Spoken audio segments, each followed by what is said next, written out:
Alright, hello ladies and gentlemen, welcome back once again. We are here once again, as you can see. We're back for some more of the Manchester United Career Mode series. As you know, I was meant to finish this before New Year. Everything got a bit caught up with each other. It was very busy. Didn't really have time. We're getting back on it now. I know it's been a bit longer than what the plan was. We're going to get on it now, and my hope is to finish it before January, but again, even that might not be possible because I'm not putting as much pressure on myself to try and speed through this series. We're going to take our time with it, and we're going to hopefully get through this season. There's a slight problem though with getting through this season, and you can see it right on your screen. Unfortunately, in the round of 16 of the Champions League, we didn't get an easy draw or anything. No, we did nobody easy. We got Real Madrid. If you're wondering how we got Real Madrid, ladies and gentlemen, I'm going to show you the league phase quite quickly here. We were the ones that got top 8, not Real Madrid. They finished in, if I can find them, they finished in 17th. And they got put into the playoffs where they, I'm assuming, yeah, they dismantled Roma. These were the results in the playoffs, by the way. Leipzig, Monaco, Frankfurt, Barcelona, Benfica, Michelin somehow, Real Madrid and PSV all making it through to the round of 16. And they got some draws that they might not be happy with. I would have liked an easier draw, maybe something just a bit simpler, like a Benfica perhaps might have been alright, a PSV, or obviously the ideal one would have been a Michelin.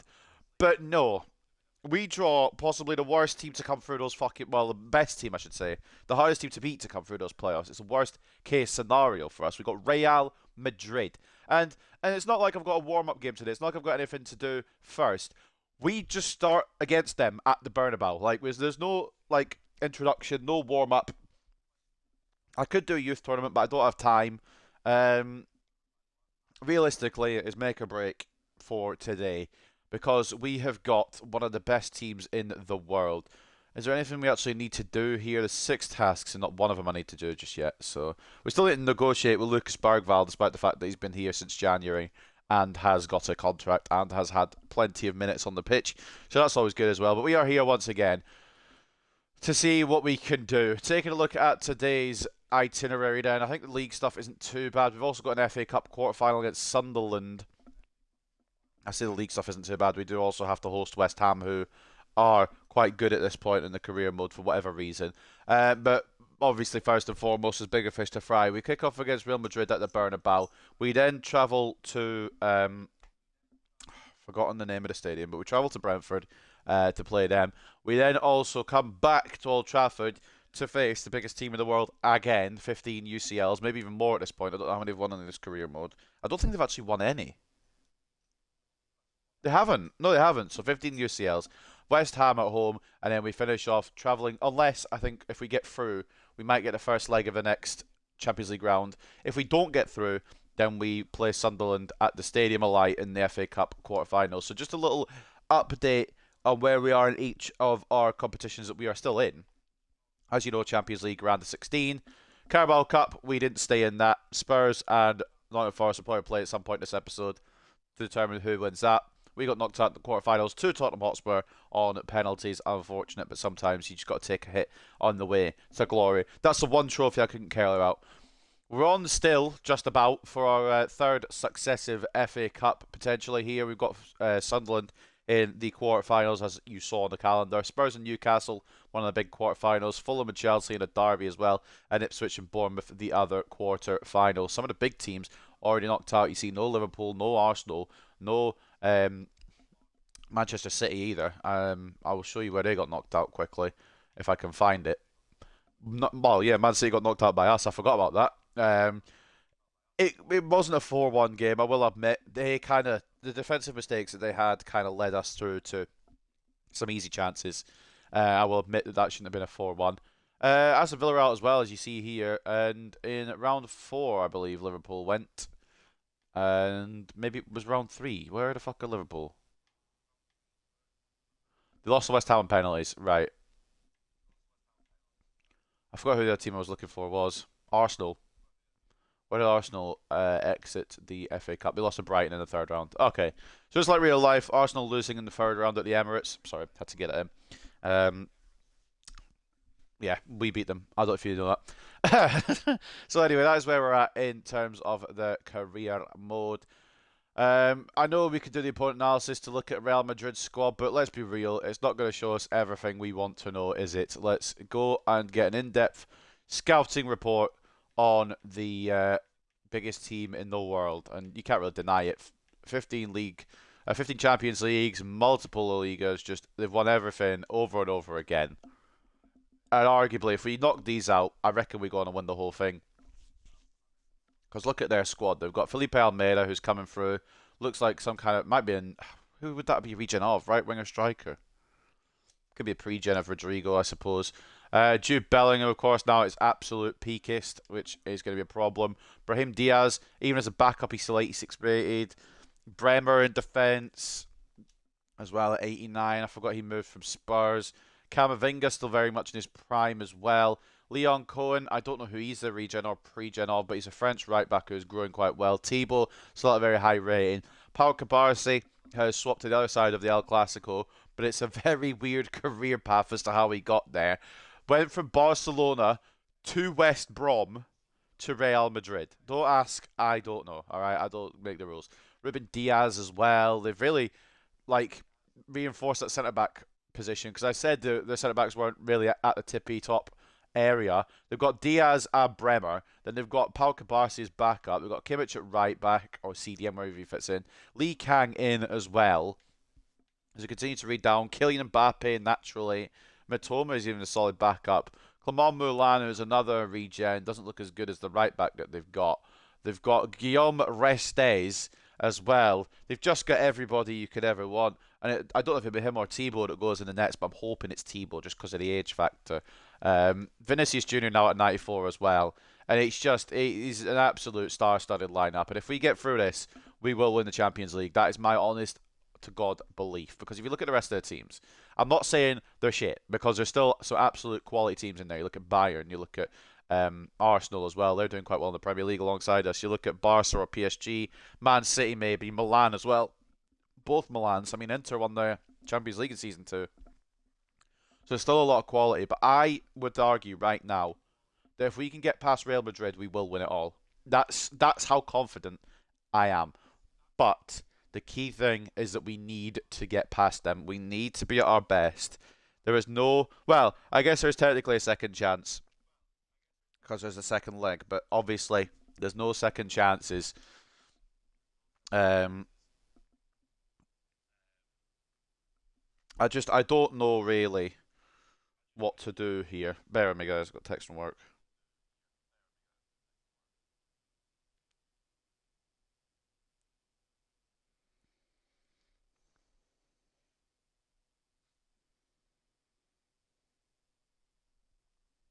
Right. Sorry about that. Right. So here we go then. Let's see what we've got to do. Well, we've got to do all we can. We've got to do our best. Let's just give it our all.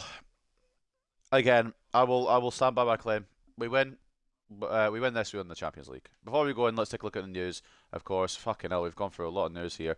Rodgers has been included among the Premier League's Player of the Month nominees alongside Isak, Garnacho and Wahi. We've only got Garnacho in there. I usually have Bruno in there, but for once he didn't make it. But this is a team of the week, and he did make that alongside Lisandro Martinez, Manuel Ugarte and Alejandro Garnacho.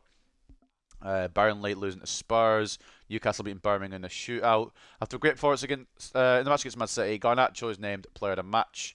You're not really surprised. He seems to be the one that is electric. I don't think he actually did much. I think he only got that last goal and it was a rebound goal, but he was just creative. He was just excellent. Managed to make a lot of opportunities for us, even if he didn't get the contributions that he usually gets. Garnacho's effort on goal helped his team grab a 4-1 against Man City, but yeah, rebound goal.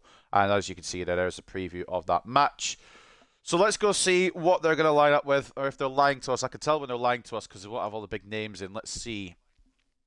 Yeah, I think there's a bit of fibbing in here. I don't think this is going to be the true Real Madrid lineup. You can't fool me. Courtois in goal, Molan and Kimmich as the fullbacks, Herzog and Ruben Diaz as the centre-backs, with Ruben Diaz captain in the side. Cabarsi at CDM, Bellingham centre mid, Camavinga centre mid as well, slightly ahead of Bellingham, which is a weird way to do it. That might be the thing, because I don't think they have another CDM, because Tchouameni's not there. I didn't see his name, unless I'm just forgetting. Vinicius Jr. off the left, Brahim Diaz off the right, and Kylian Mbappe at striker. Of course, no Rodrigo. He went to Tottenham. So maybe looking at these weak areas, potentially a chance. I say weak areas, they're still very strong. Take a look at the stats as well. Vinny Jr. 8-3 in 10 Premier or in 10 Champions League appearances, 5-3 for Kylian Mbappasaurus, and of course Lee Kang-in with 4 goals put in as well. Anyone else I need to really look out for? Pau Kubarsi's played all the games, so maybe he is playing at DM. Bremer and Diaz will probably be the centre back partnership. Kimmich will be there. I don't know who'll be left back. Maybe it will be Milan. Who do they have?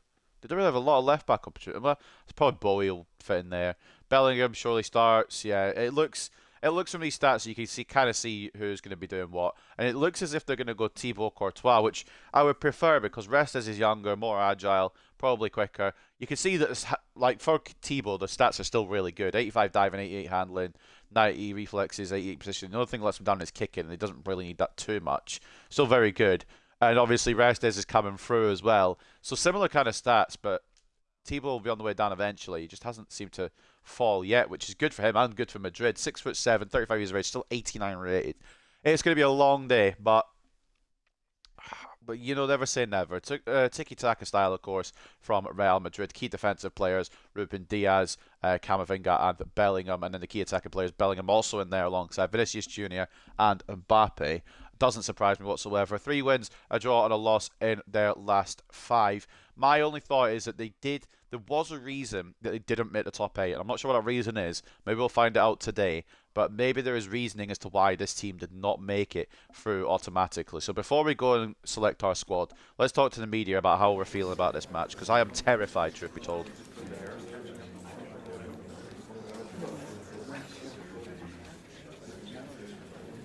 Pretty sure the last time we came to the Bernabeu, we got absolutely dispatched with no problems, so we need to be stronger.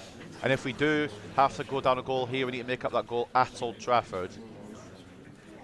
Fernandes can do better than that. I don't want him to... Oh, fuck, he's complacent. Shit. He's always capable of a good performance, my Bruno. Oman, of course, we were playing in the goalkeeper position, as much as I love Gillet. Yeah, it's got to be Oman.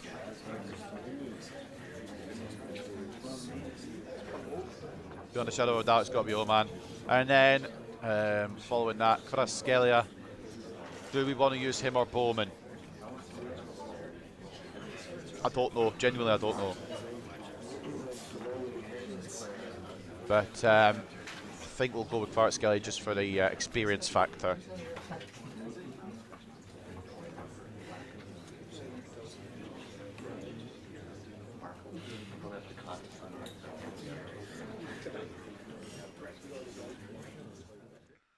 Right then, let's see what we got then in the fucking locker. Here we go, boys. We've got well 2 chances at this. We've got 1 chance to go to the Bernabeu and rectify the wrongs from last season. Can we do it? Let's get what do we do here? We go Oman in goal, obviously. That goes without saying. Carriolo, Dallo. I think the back 4 remains the same, except this is a huge leap of faith for one Ousmane Diomande. I'm thinking his pace. That's the wrong place. I'm thinking his pace will negate a little bit Kylian Mbappe. Vinicius Jr. might help out there. Next thought is, obviously, Arnaud Martinez comes onto the bench. He has that experience of playing Real Madrid in the La Liga every so often as well. Ugarte, Mainu, absolutely. Bruno Fernandes, yep.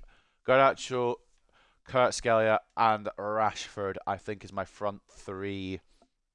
Because Rashford's been killing it since we moved him to striker. I don't know why.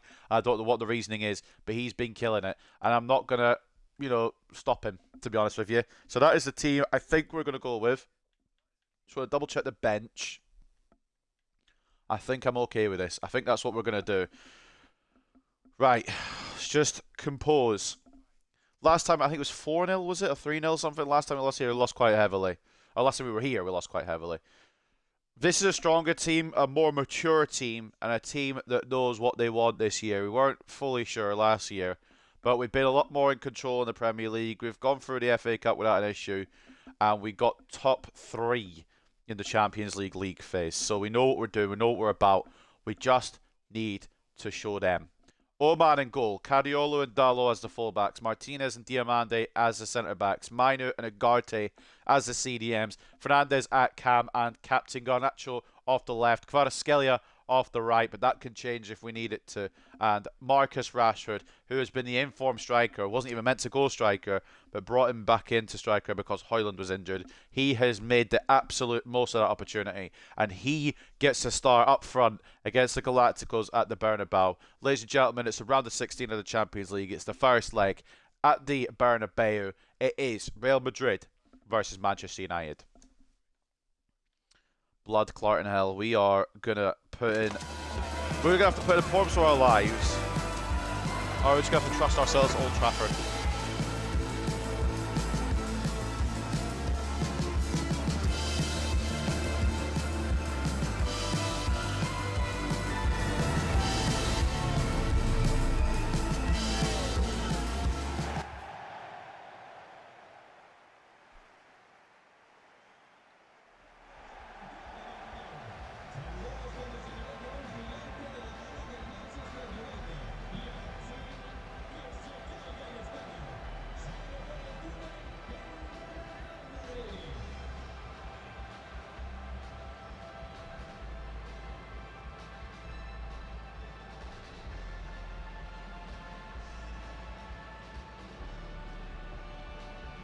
We can only do all we can do. I'm curious what they have got then, because they do have some players missing.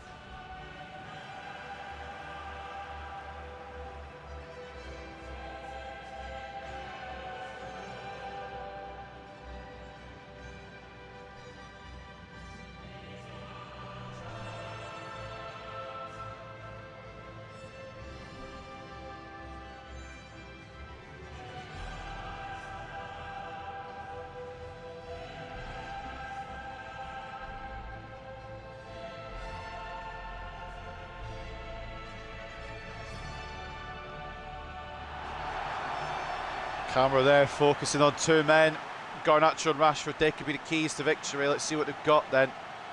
Pretty much what you'd expect.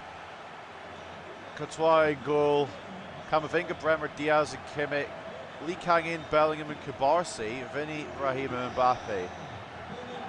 Is that Kubarsi at cam? I'm going to have to pause before we start the game and double check that. I'm assuming it'll be Kubarsi sat behind Lee Kang-in and Jude, but either way, it's still a very difficult team to get through. But we've got a very difficult team to get through as well. As you can see, the boys in blue today, in red usually.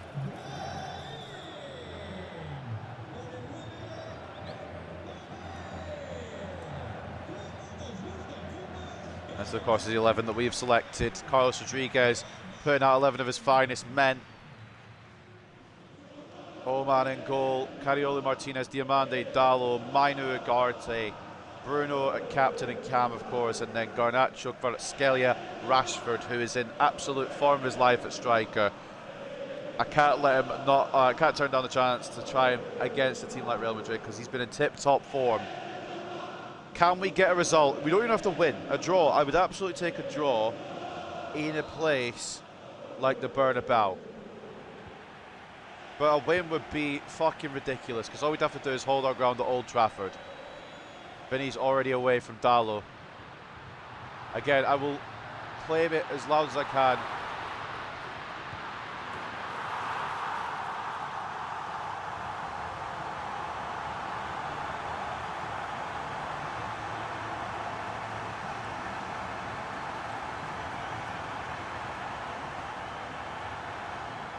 Maybe I won't claim it as loud as we can. Instantly, without fail, we've not even had a touch on the ball yet.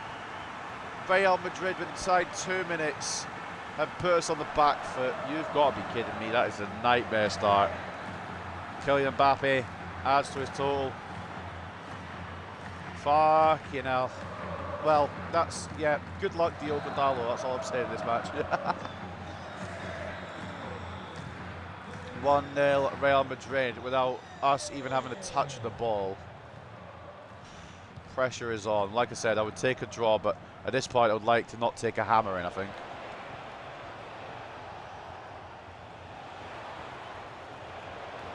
Rashford slightly offside. Bruno nods it towards, but was looking to go towards Kvaratskhelia. Cabarsi cuts it out, and now it could be Real Madrid. They go again. It's Kylian Mbappe. Back to Lee Kang in. Good tackle, Kobe Minu. Now Kvaradona. That wasn't for Rashford, but it could work out. We're going to try and spread it out to Kadiolu. Garnacho went on the edge. Oh, Thibaut, good save. But that's the start of what Garnacho can provide, and I think there's going to be a lot more from number 7. If you can get past the ageing Joshua Kimmich with ease, there should not be a problem. Ball coming in then. Kvaratskhelia looking towards Diogo Dalot. Agarte.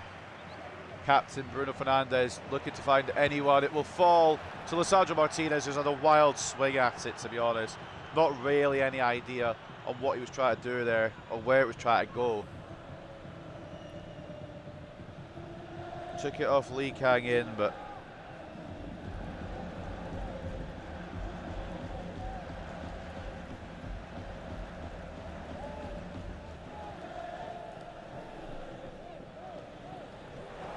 nod forward from Diogo. Kvaratskhelia gets taken down, but obviously not foul as he got the ball. Oh, Diamandi misses the tackle on Mbappe. That's the whole point he was brought in. There with the pace of Kylian. Hasn't worked just yet. Maybe shouldn't have done that. But Delit's far too slow to deal with this. So Martinez gets the ball. It's not going to let me pick up Diamandi there, and the shot is poor in the end, thankfully. But the defence is all over the place, and honestly, it doesn't let me control anyone there. The one person who's not involved in it is what tries to let me control. Kadiolu, can he find Garnacho if it goes offside? He can, but can't turn inside Ruben Diaz. Of course, Diaz has plenty of experience against his Manchester United side, playing a few seasons with Manchester City as part of their back line. But can he stop Rashford? Can he stop the man in form? Oh my God. Have we, like, what is this, man? We've had this man in this team for 4 seasons. Have we found the hidden fucking code? Is there a cheat code where you just put Marcus Rashford up front and he does the business?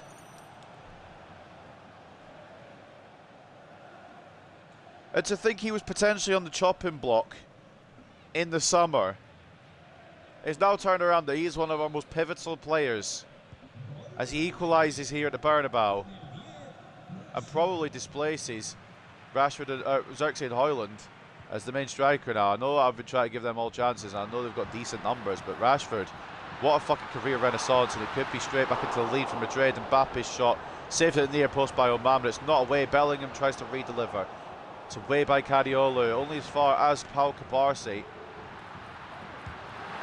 Bellingham, was that a save or was it off target? I can't tell from the Englishman. It looks like it was off target. Save actually by Oman. Leads to a corner for the Galacticos. It's headed into trouble. Do you know, sometimes I love the headers on this game. They're absolutely second to none.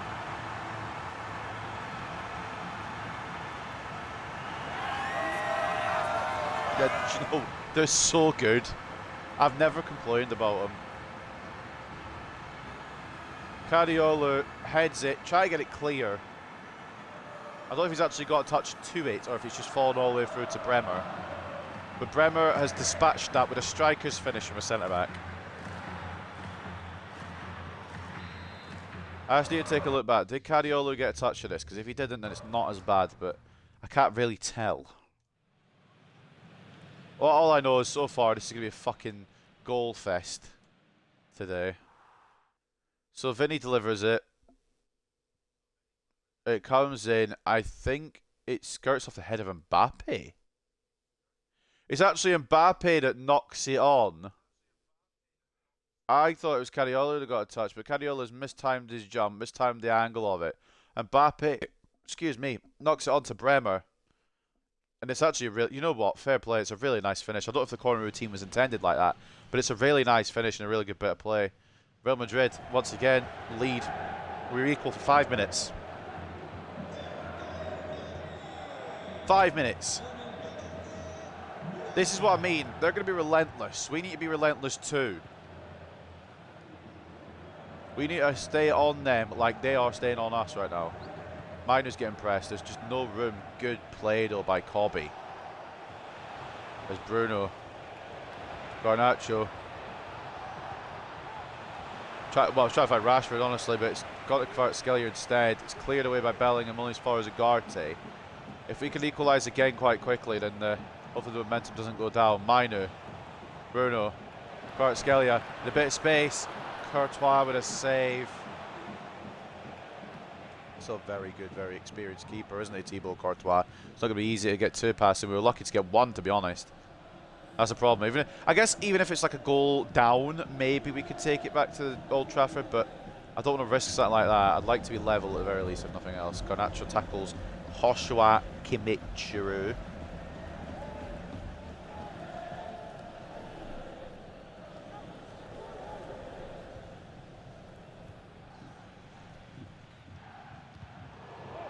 Find a good cut out. Garnacho doesn't get the luck there on his side. Jude Bellingham now versus Coy Mino, two Englishmen. Mino wins that battle out, and now Garnacho could escape here from Joshua Kimmich if pace made any sense, but Kimmich is apparently catching up. Can he find anyone? Bruno to make it 2-2. It's just a fucking terrible effort.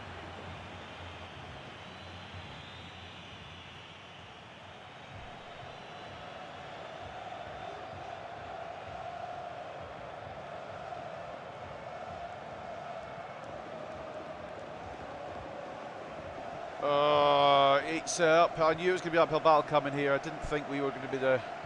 I can't really see where the architects are on downfall. It's been two very well worked goals. Vinny just cooking on that left hand side for the first one, and then right. No, I'm not being funny, but is it just everything they touch turns to goals? Like, what the fuck? Dalot is nowhere to be seen. Not that I'm like fully blaming him because it's Vinicius Junior. I don't know what sort of stance Oman's taken to try and close this down. I think that's probably my main gripe. Vinicius Junior makes it 3-1. We are on the way out of the Champions League. I need to see this as well. It's not like it's a bad goal or anything. They've all been very good goals. They're a very good side. They're the best in the world for a reason. I just need to see what Oman's fucking idea was. How? How do you think rushing out and moving your body out of the way instead of making yourself big and put your body in the way was a good idea? Mate, they're just unparalleled. They're the Galacticos for a reason. They've got one of the best teams in the world. You can't touch them. You can't sign from them because they just won't sell. Endless amounts of money so they can take your players, but they won't sell theirs. Rodrigo, Spurs were lucky to get a deal on him. Probably because they got Brahim Diaz that they did that.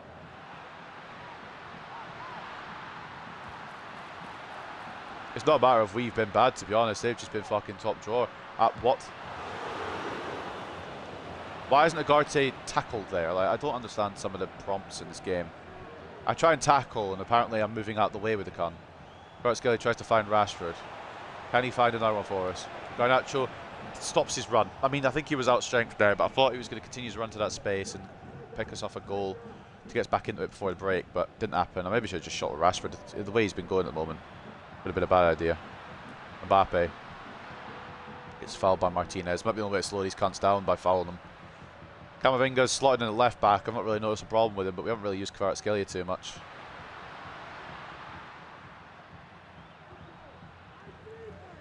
Two minutes before the break, and we are in the mud, I will admit. Might get one more opportunity beforehand. Garnacho's got a go though. Bruno. Rashford. It's closed out by Bremer. Yeah, this is going to be a long day at the office, boys. I can't even say we've been bad. Dalot was quite a position on the third, I will admit. But they've just been Real Madrid, and that's the thing. They're just that fucking good.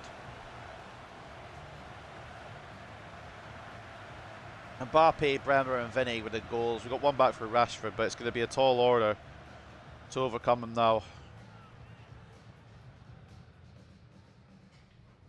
I just don't know if we can. I don't know if we will. But what I do know is that we can give it a go. That's all we can do. Yeah, again, that's the magnitude. Like, again, we've not been, the defence probably hasn't been at its peak, but that's because their attack has been slicing through it like a hot knife through a butter, to be honest with you.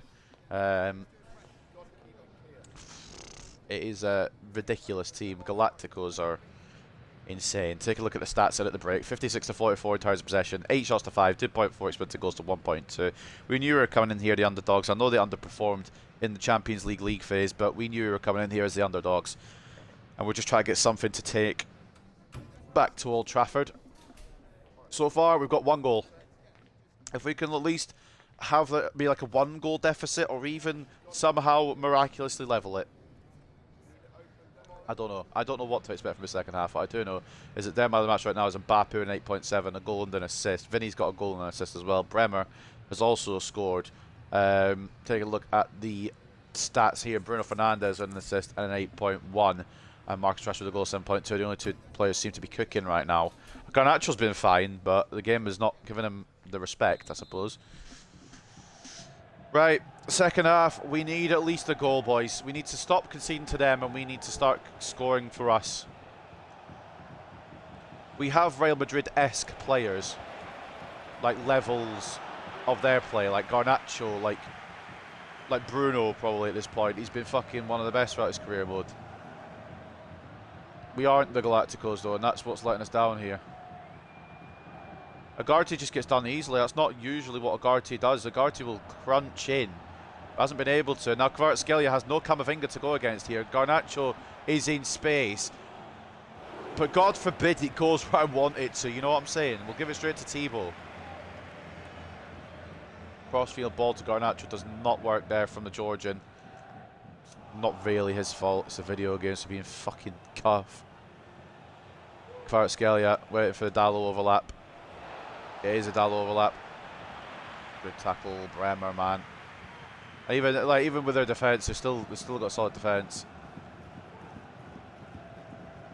They might be playing a bit risky here, but Thibaut's got good ball control, it looks like, and they will get it away. And they may even counter here. Bellingham is just unreal at this point in career mode. Vinicius is, Mbappe is. You don't beat this team in one game. You need both the legs. You will absolutely need both the legs. Kvaratskhelia tackles, but doesn't get the ball, and then it drags me away from who I wanted to mark there. We travel to Brentford next. For some reason I'm blanking on their stadium name, but great tackle. Maybe a counter on now. Rashford does have the pace over Bremer, but he's going to need some support. Support is in there with Kvaratskhelia. Garnacho now from Kvaratskhelia on the weak foot. There's a chance. Go get that ball. Go get that ball, Garnacho. We can't be wasting time here. Told you, it was a matter of when rather than if that number 7 would make his impact here at the Bernabeu. Probably been scouted by Real Madrid for many a time now. As potentially the successor to Rodrigo or even to Vinny. But Alejandro Garnacho, I'll tell you right now, he's going absolutely nowhere, ever. He's tied down to a lifetime contract here. And he makes it 3-2. There is hope on the horizon. I'll tell you right now, it'll be probably a fully rotated side against the likes of Brentford, because we've got Real Madrid the other side of it at Old Trafford. Cariola. Now we've got Garnacho again. No Kimmich. Only Ruben Diaz. Ball into Rashford. Will it turn on its head this game? Marcus Rashford trying to get through with anyone. I thought it was going to possibly give a penalty there, I'll be honest with you, I'll be real. I was half thinking it would give a penalty. It didn't. Bowie comes off for Cabarsi.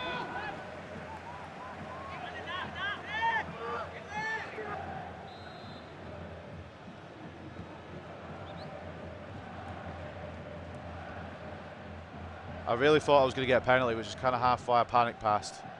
I assumed Rashford to fall over under the challenge from Diaz, but he never did. And maybe a judgment call there might have been a mistake. Good cover, Sandro Martinez. I think next leg we are going to start the late. I know he's slower, but he's got the experience. Diamandi's been alright, but it was a risk and it hasn't 100% paid off. Bruno, Garnacho's been left in space again. You do not leave the Ballon d'Or winner in space, ladies and gentlemen, because if that's what you're going to do, you're going to lose. From 3-1 down, Manchester United levelled it, and obviously his team play all the way up until the end, but it's Alejandro Garnacho that he's just getting left in these spaces. Kimmich isn't staying on his man, and it's just simple finishes that Garnacho will put away every day of the week. You need to stay on him if you're going to stop him. It's a great finish again. It levels things. Dare I say, I'm going to say it quietly, but dare I say we could go on and win this? Is there a chance? If we just find Alejandro Garnacho, he's the answer to all the questions. He is the Ballon d'Or winner. Beat out players like Vinny, like Mbappe to that award, and deservedly so. You can see why as well. Tries to knock it across the Kvaratskhelia. He has been fouled, but the ref says nothing. You saw that as the ball was flying across. I can't believe that. I can't believe there's no foul there against Alejandro Garnacho, to be honest with you. Good tackle, Martinez. There might be a chance. Rashford. Bruno. He doesn't quite have the legs. Or does he have the legs? He might have the legs. Doesn't have the finish. Up in the air though, Rashford tries to contend, but Courtois holds on. Let's see what we can do here. See if we can maybe pull something off. I'm going to bring off Diamande for Inacio. Dare I bring on Roman Bowman? I think I'm going to hold off. I think I'm going to leave it for now because we have got Brentford next. We can rotate for that. I know they're good, Brentford, but I'm confident we can beat them anyway. Cariolo, Garnacho, and even if we don't, obviously there's bigger things at play. Bruno Fernandes, why not? That's why not. Kvaratskhelia can't get it under his control, and Camavinga does well to prevent a rebound from the Georgian. Well, in the second half, it's all gone Man United's way. It was a lot of Real Madrid, and now it's Manchester United. And you wouldn't expect it. Dalot, just a scrappy battle here. Real Madrid seems to come up with the ball every time. Offside surely against Vinny, no. Great save, Zano man from Mbappe. Vinicius wasn't offside there. Curious who's playing him on. Garnacho's going to make that. Well, yeah, sorry, Garnacho was making the run, but Mino opted not to go there. I did opt to go there, by the way, just reference. It's just not done the pass I wanted to. Good interception, Mino making up for the mistake, and now Garnacho. Can Rashford escape? No, maybe. Oh, he's got a touch, but Bremer with the strength.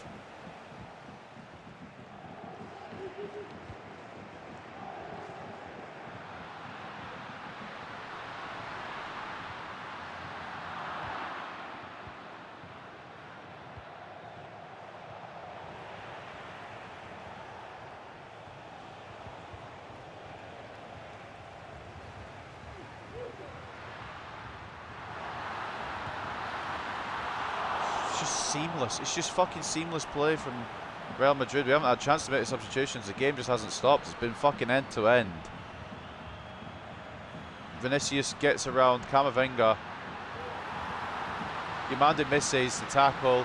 Martinez doesn't though. Rebound falls to a man who drops it, but Martinez will launch it. Again, I will take a 3-all. I will absolutely take a 3-all. But what if Kvaratskhelia into Rashford? Is there a moment for Manchester United? Try to find it back to the Georgian. It's just not going to happen, I don't think. Pressure though, pressure. Keep pressing. Cariolo wins the header. That was for Bruno, but that's okay. Oh, Bremer. Good interception. We keep pressing, or are we going to take a draw back to Trafford? That's fine by me if we do. Just as long as they don't score a winner now. They don't have time, surely. Ref, they don't have time, surely. They don't have time. That's fine. It's not the way the first half, like first half wise, I would not have liked that at all. Second half, we just unlocked the one true talent. We looked, Ballon d'Or when I got involved, and it just changed the landscape of the match.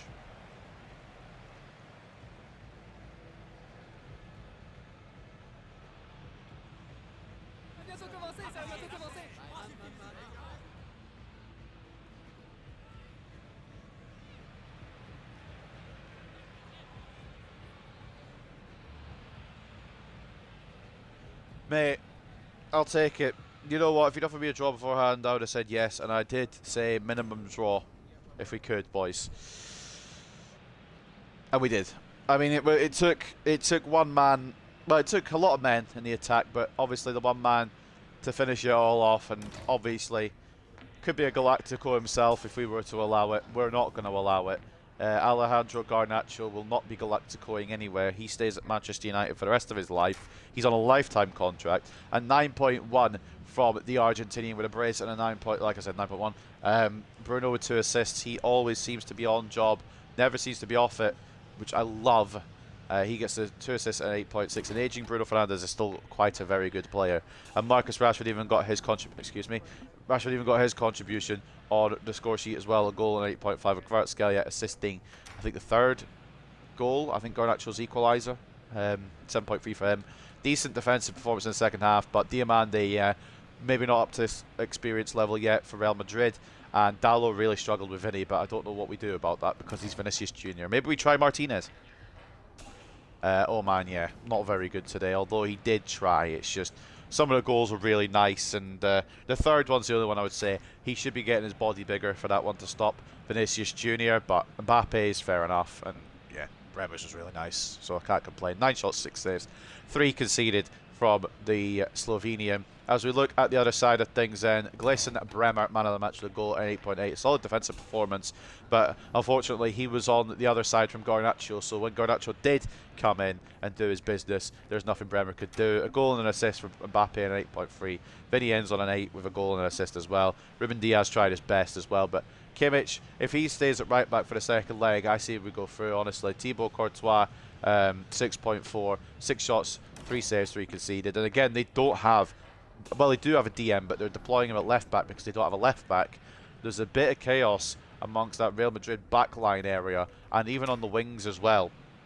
Again, we just need to take advantage of what we don't have, and maybe we could have a good run in the Champions League. But the scoreline ends 3-3 today, ladies and gents. Let's take a look at the stats as well, because I've got to do that. 59-41 in terms of possession. 12 shots to 9 and 3.6 expected goals to 2.4. Real Madrid had the edge, but in the end we fought for a result, and we got a result to take into the second leg, which I'm very proud of.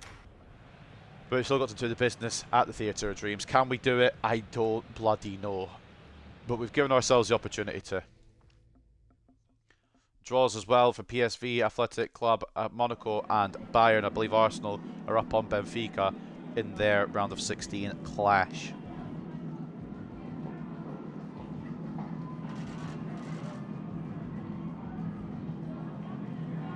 Baidu struggled a bit, got quite a bit overrun, to be honest. I'm wondering if we go Hjulmand Degarte, more conservative defence partnership. Try and motivate him though.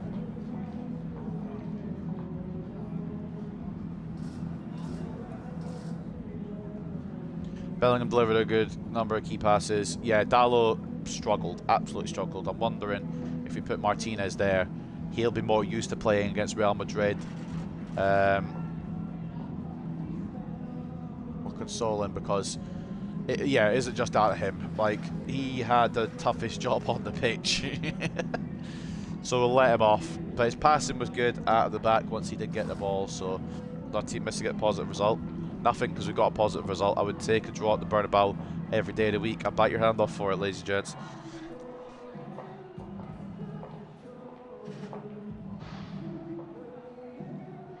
Let's head then into Premier League again. Before, obviously I'm looking past Brentford. I know I shouldn't be because they're still a half decent team, but I'm looking past all the way to the next leg of the Champions League. Delit wants more game time, as always. He's on plenty of game time.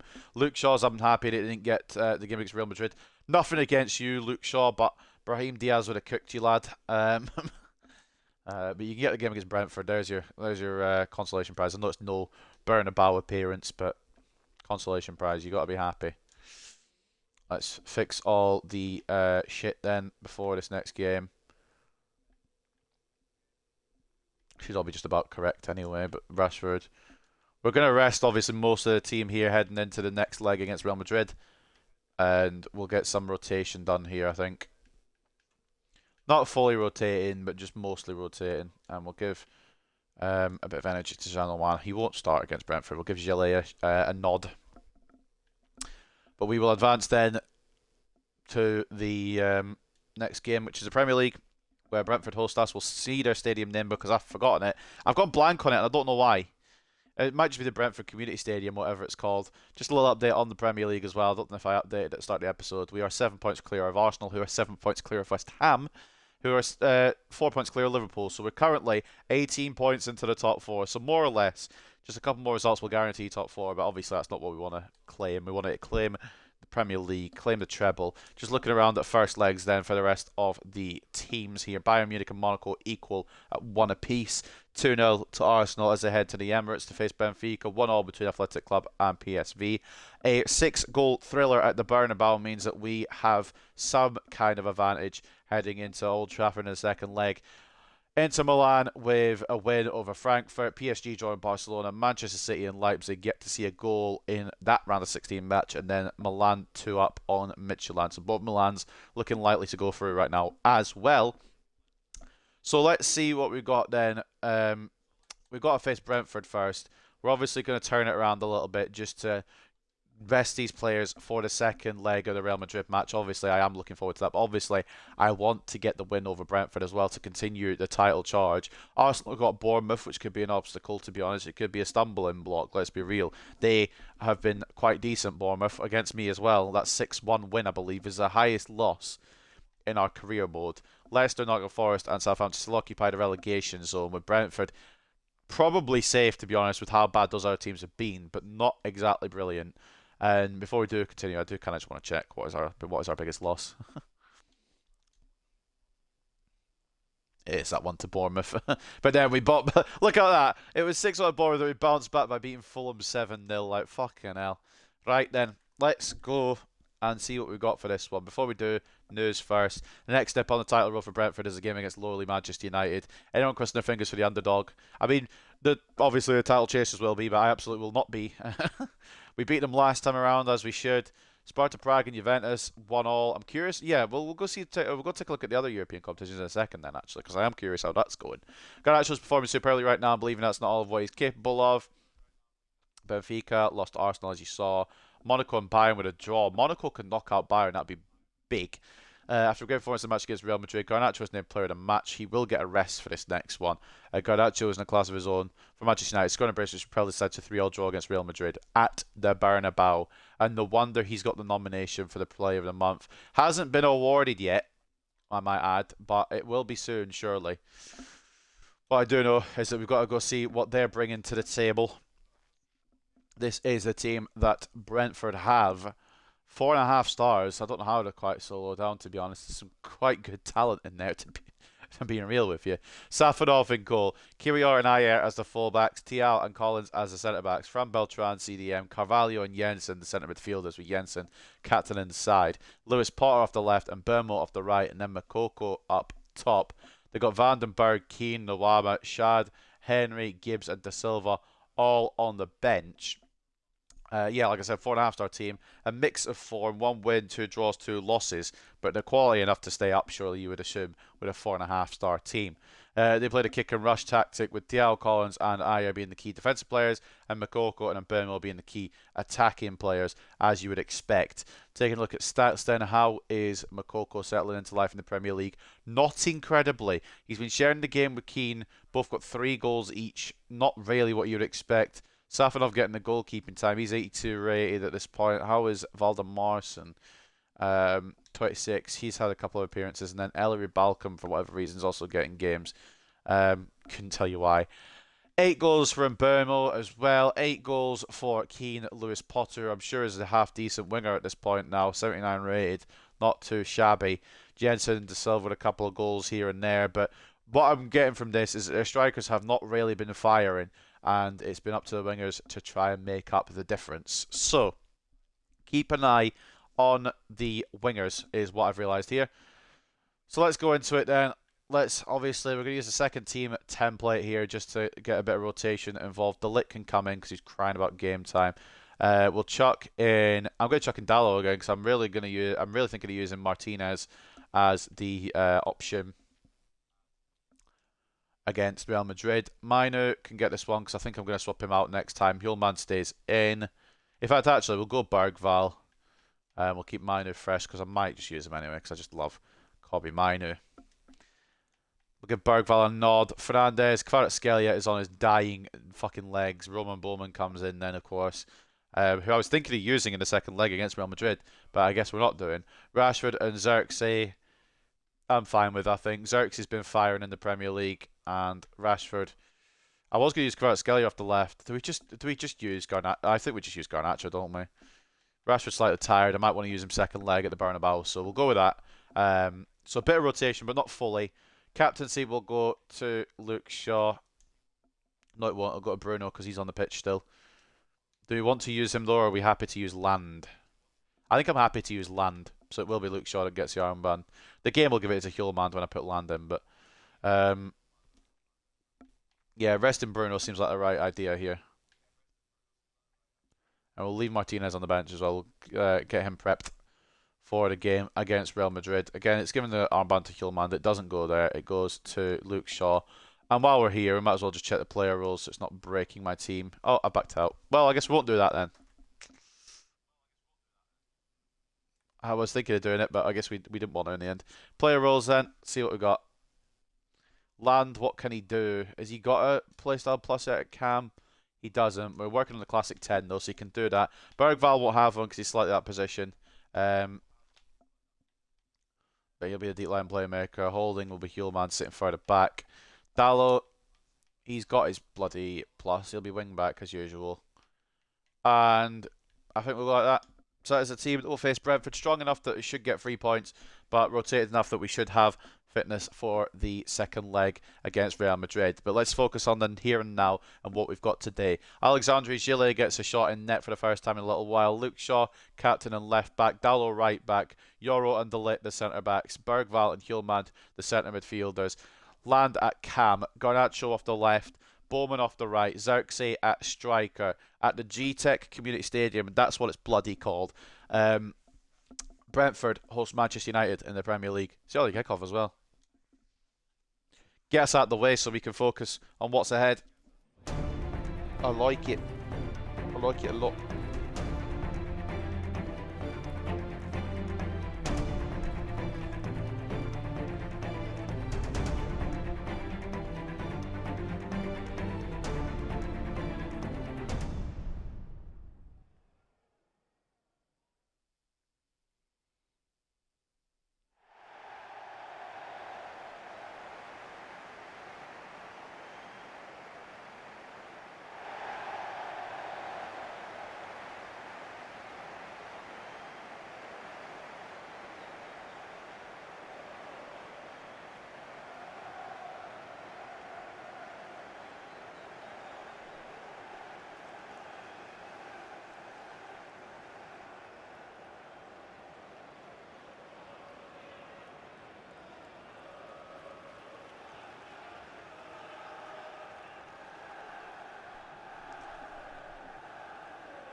Great.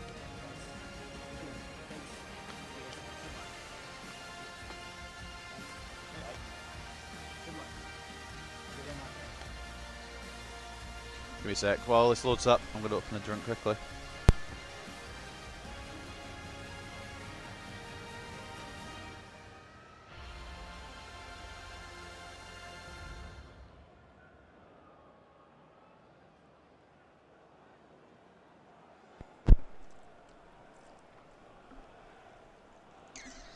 I know I wasn't reading them out,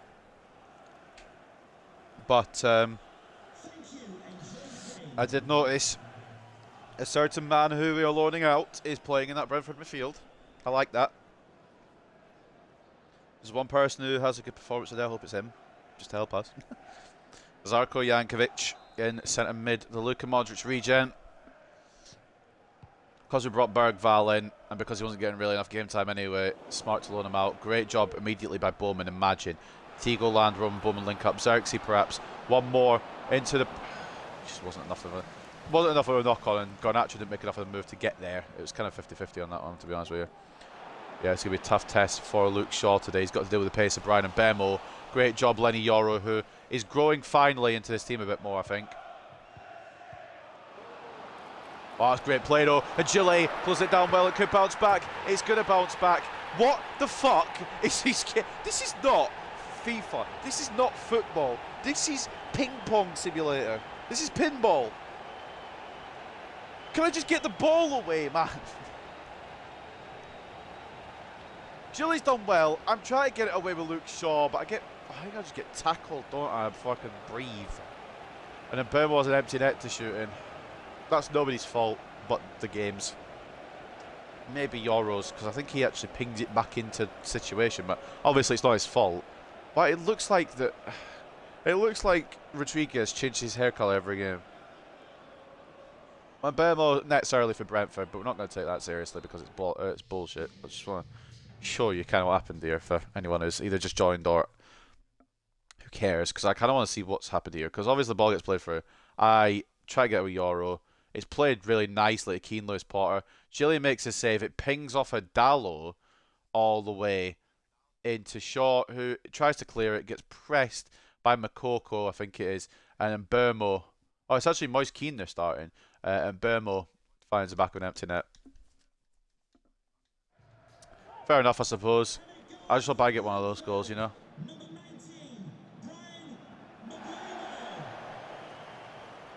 Garnacho try to find Cadiola. Can we equalise immediately? Ball is in towards Xerxes. Headed away by Sepp Vandenberg. Land nods it to Hjulmand. Can he crack one? Why not? Why not? They've left him the space. Instant equaliser because they just left it. Why would you not close him down? Morten Hjulmand scores a screamer to make it 1-1.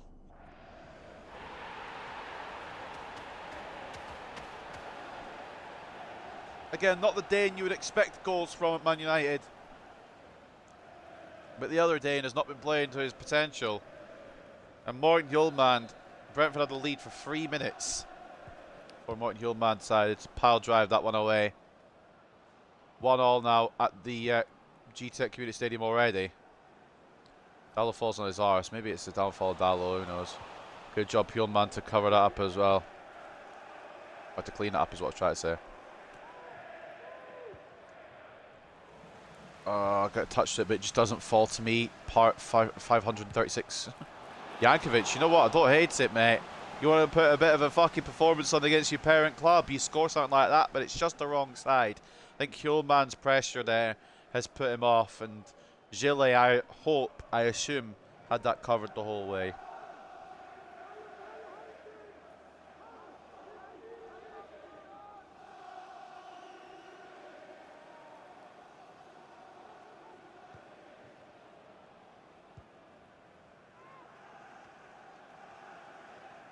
Shaw doing very well there under the pressure. Can we get an overlap from him perhaps? Like it, but I don't know if it's going to occur. It has occurred. Luke Shaw now. Ball aimed towards Xerxes, cleared only as far as Land, who could find an effort from here. Tigo Land, it's not got enough on it. Safanov holds all day. Yeah, didn't really have enough on that one from the Dutchman. Keane now, Jankovic, ball goes through to foul, but Mbemba will continue his run and he'll get past Luke Shaw. It won't let me change defender in time, which means they're going to score. I hate this game right now. I don't know what's changed since the patch, but I feel like before the patch I could defend. Since the patch it feels like defender's just fucking gone. No, I don't know what's happened here. That's a lie. I know exactly what's happened here. It wouldn't let me grab a defender I wanted to use. It put me to Euro instead of the lit. And Gillet's just fucking ass in goal. I can explain exactly what's happened there.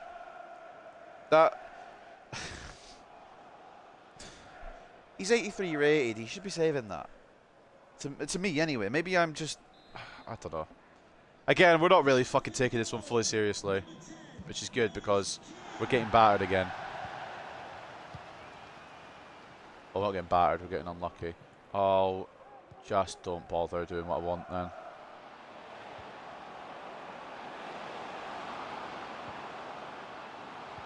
Game really isn't bothering doing what I want. Off target by Lewis Potter, but Obviously, his team's heads is somewhere else. You can tell. Not fully got her head in the game today. We've got the Galacticos in a few days' time. The ball's not even getting Xerxes.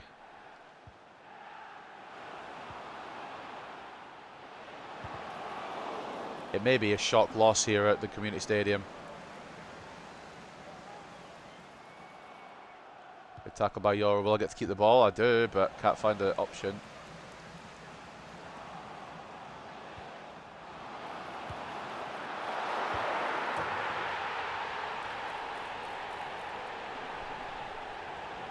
Do you know what I really like? How consistently the rebound goal's going against me. One of my favourites. One of my absolute top tier. What's the word? Compliments about this game. The way that it just never seems to fall to my players, but always falls to theirs. Unparalleled.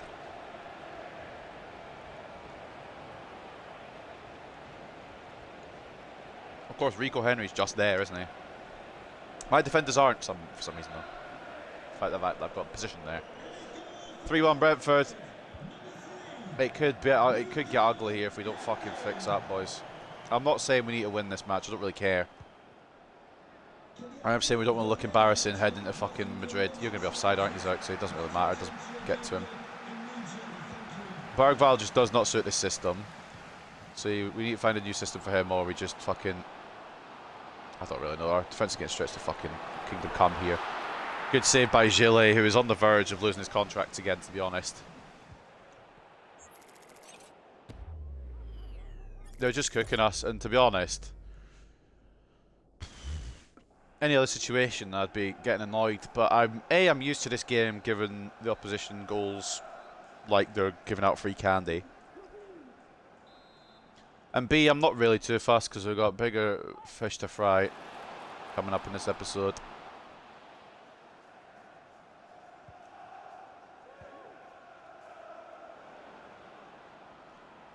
Can't lie, I did ask we've got to have Bowman on the pitch. Try and unlock him to get something. If it ends up being another 3-all, it ends up being another 3-all, doesn't it? Xerxes doesn't have enough power on it. Can we get the rebound? Can we? Fuck. Yeah, rebounds only work one way, mate, sorry. Oh, I'm going in like that with Bergval, I'm a fucking idiot.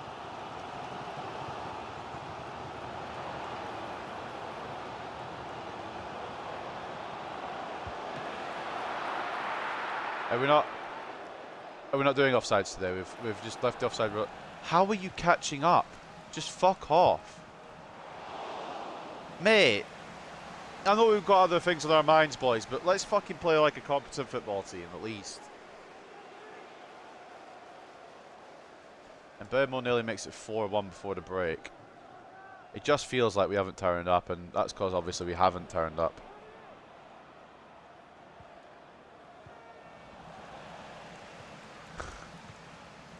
Maybe Brentford is really good. Down in 14th. It's the same shit every time. When Burmo gets past my player, cuts it back. I've got nobody marking him for fucking some reason. And they just go and bag. It's just the same shit.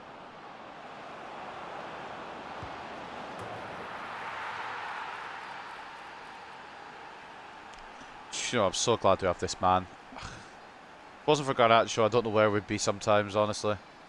Back to the centre circle, go again. Was thinking of playing it to Xerxes, but the defender came across. Xerxes ran slightly off. So might as well use the guy who scores all the goals anyway to score another goal.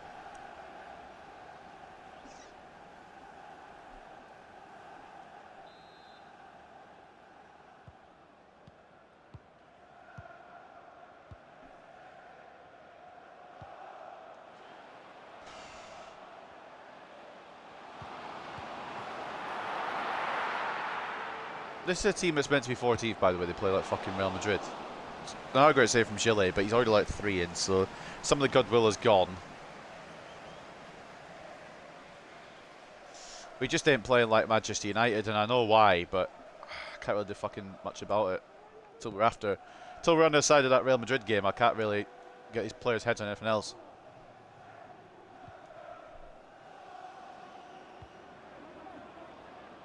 Even though they're like backup players, second team players, They're still thinking about success for the Champions League. They all want to be Champions League winners. So, realistically, you're going to be thinking about playing against Real Madrid. Or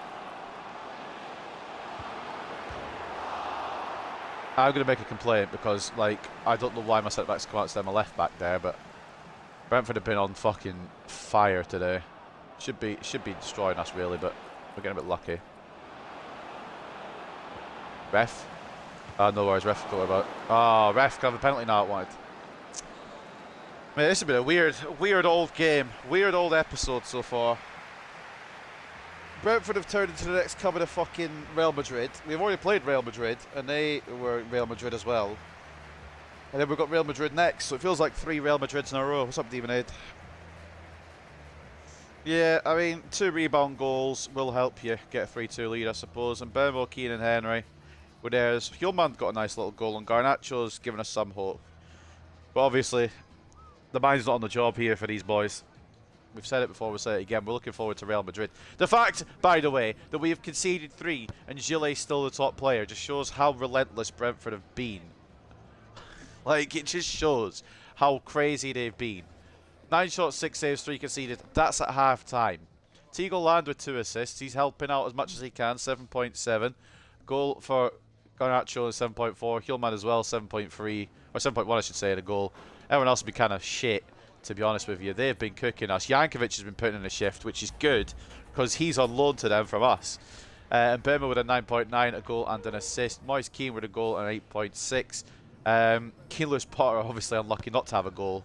Sepp van den Berg's been their only good defender. And Rico Henry with a goal from left back. He's been kind of shit, other than that rebound goal he got. So it's a game that's been a bit all over the place. Keane's a corker of a signing. I'll show you who else they've signed as well. I'm assuming you probably already know actually from earlier in the season. But they also signed... Oh, he's not on their bench. Well, never mind. They signed Makoko as well. For some reason, he's not on the bench. But they've gone for a really good... They are a really good team, this Brentford side, but they're 14th. And they're playing like they're 3rd. So, I mean, it's a bit of a mix of everything, to be honest, this game so far. We need to find a result. I'm not... I wouldn't care too much if we don't get it. I'm just trying to keep as many players fit as I can for Real Madrid. I'd like to get a draw at least if we could. Okay, Bowman just runs into Van den Berg, who honestly has been really, really good today. Yeah, it's been a struggle. Yeah, they've got Makoko. For some reason, not using him, and he's not got many goals. In fact, Moise Keane doesn't have many goals. I think he's only got 4. Most of their goals have been coming from Mbemo and Lewis Potter. Xerxes, please don't run off. Oh, it doesn't matter anyway, because Van den Berg's turned into the next fucking Van Dijk.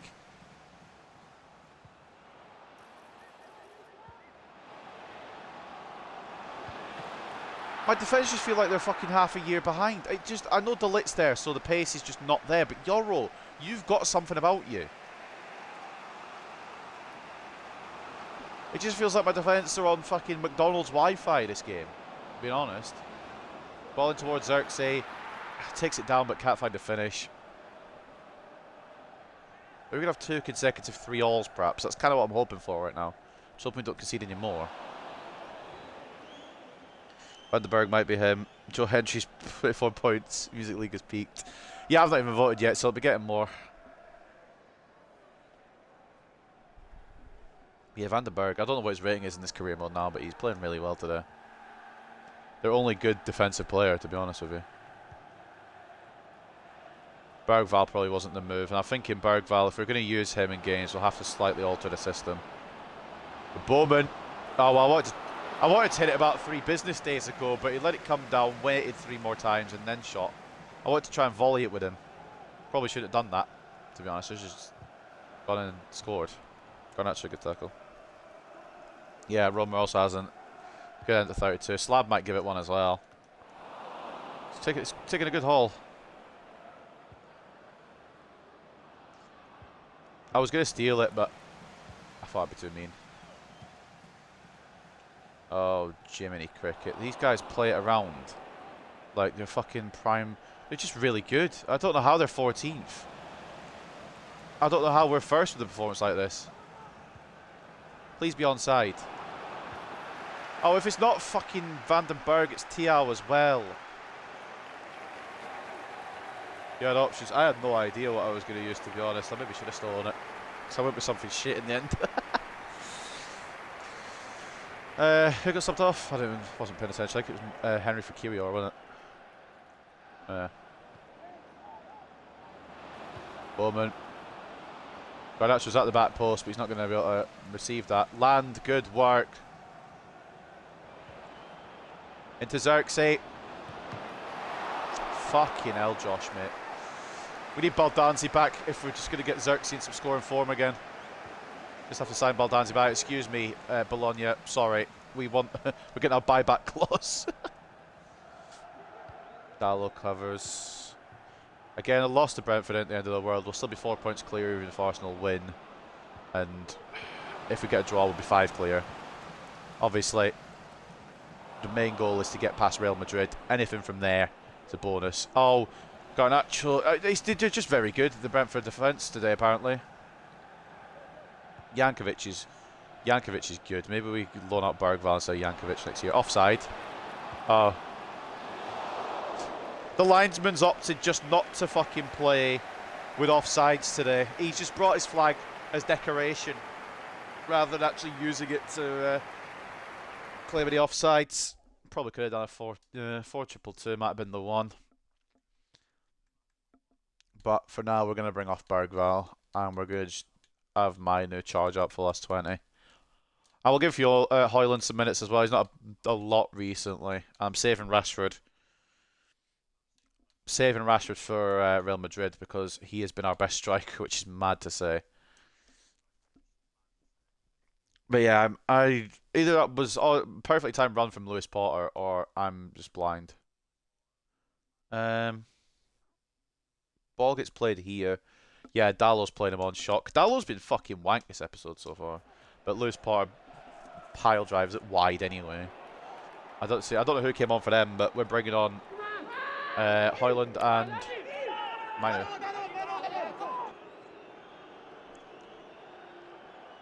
But yeah, Dallo's been bloody not great today so far. Which is why Arnar Martinez is getting the second leg against Madrid, which is why I'm playing Dallo here. Unless he can give me something here now, possibly. Oh, I tried to spot the ball for Højlund, it didn't quite work. Idea was there though. Land's been solid today. If it wasn't Real Madrid, I'd probably give him a start, but I might give him minutes off the bench depending on how we do. I think I've got to go with Bruno just because of the experience. I can't. This Kirior kid's quite good. I say Kirior kid, he's probably about 30 in his career mode now, but he's quite good. So is Hjulmand. Hjulmand's had a day of it. Probably our best player. Well, then again, you've got. I mean, he's broken, isn't he? It's a great save to prevent Brentford from, like, losing their lead, I suppose. But Garnacho's just that one guy. He is him. Blue hair's coming on now. What the fuck is this? Minus points for the hairstyle. Dodo coming on for Posh. Garnacho into Cobby. Why is Cobby there? I don't know. Well, Land. Try and manoeuvre something here. Can't. And Vandenberg, who's been on fucking flames today, has kept it in as well. Pressed by Garnacho. Doesn't mean we get the ball though. Why would it? I've only tackled him. I've been very silly today. I'll admit. Freely admit, I've been very stupid in my centre backs today. I've been dragging him out all the fucking time. It's probably why we've conceded 3. Can Bowman find something? Probably not, to be honest. Højlund, don't run off. Oh, give me a rebound. Why don't I ever get rebound goals?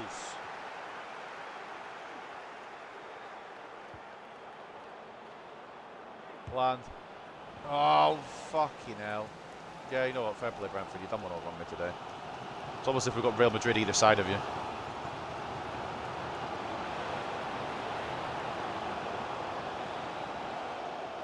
Nice double team there. We still don't get the... Right. I've double teamed Mbemo there. I still don't get the ball, so someone's got to explain that one to me. We've got to go now. Bowman, be alert, mate. He's kind of alert. Highland. Oh, fucking God, man. We've rescued something. It's not what we want, but it's the second 3-all in a row today. Holy shit.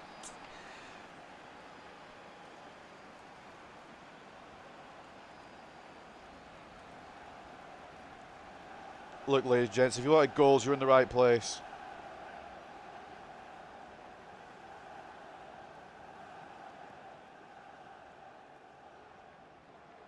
If you didn't want goals, then I'm afraid you're shit out of luck, you're getting them. We rescue, hopefully, a point here, which is better than what I kind of thought. Do you know what? At the end of the fucking day, when it's all said and done, we've got Real Madrid next. That's where my focus is. As long as you don't 3-all against them again, don't you dare. Don't you dare. Gillet, good. I was gonna say, if you let that fucking goal in, you're out of the club. Can we? Ref.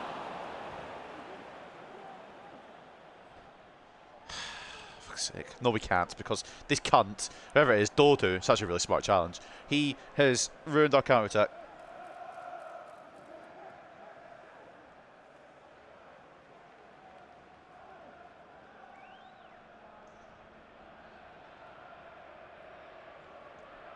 Of course, Carlos Rodriguez is fuming. I am as well. How is that not a red? Do we get the chance? No. Fuck off, Dodo. It's such a really smart fucking play.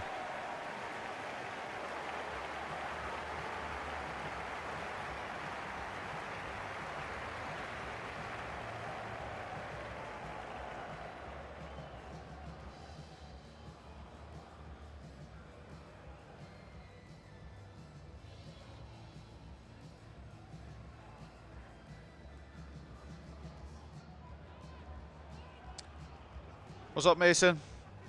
Welcome to the stream, mate. We rescue it from the death. Brentford turned up today and we didn't, because I could tell you why we didn't, but we didn't. 3-all draw. Crazy, crazy game. But yeah, Hjulmander's our best player. I've said that. I go on record and say that. He gets a goal at 8.3 and he was just solid in defence, which is why we're going to be taking him to the match against Real Madrid. I know the tackle success rate isn't great, but I lunge all over the place with the tackles sometimes. 2 assists and an 8 rating from Land, 7.9. Gillet with a decent performance, a goal and a 7.9 from Garnacho. I'm hoping he'll be fully fit by the time we go to Madrid, or by the time Madrid come to us. Highland with a goal and a 7.6. Roman Bowman as well with an assist at 7.4. I didn't really think he did that well, to be honest, but apparently he did. I'm not going to judge it. Kind of mid everywhere else, though. Man of the match, and Burma with a goal and an assist and a 9.3. Moise Keane with a goal and a 9.3. Vandenberg was fucking annoying. He gets an 8.9. Jankovic, our player out on loan to Brentford, gets an 8.4.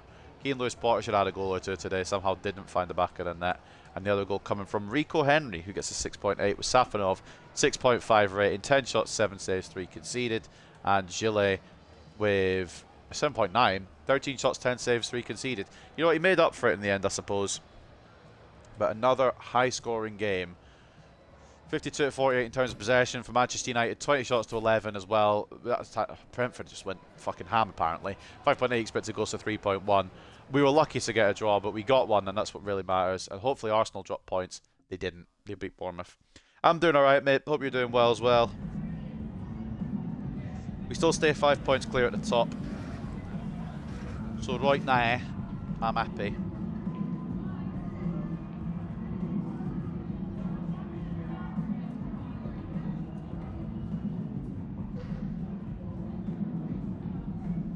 Roman Bowman's for considering shots on target. I want a bit more from him, to be honest with you.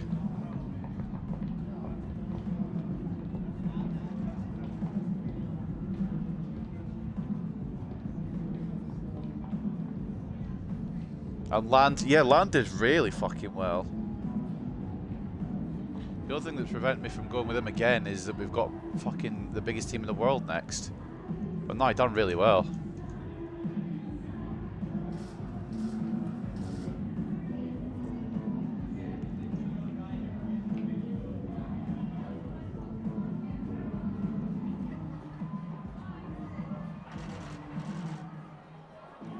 Yeah, and Roman Bowman Power Ball was really good. Maybe I just missed that part. He got an assist. Kicked on that right hand side apparently, so fair bloody play.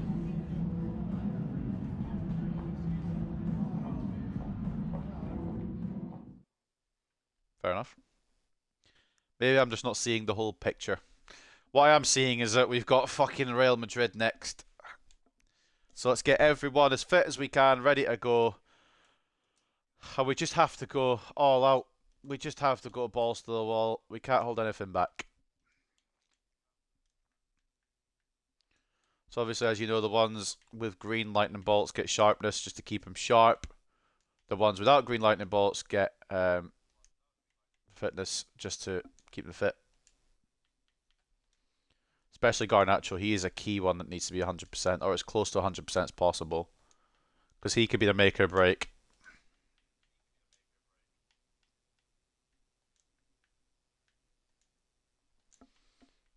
And he'll probably be the make, to be honest. Because if we go through it, it'll probably be in big part to Alejandro Garnacho. I will admit, to make sure everything is tip-top condition here. We'll put Zanoman in the performance as well. So he's fully ready to go. Great to see my name at the top of the clean sheets chart. Big credit goes to defenders in front of me, though. I don't know about that, to be honest. They're a bit dodgy nowadays. We'll advance to the second leg then.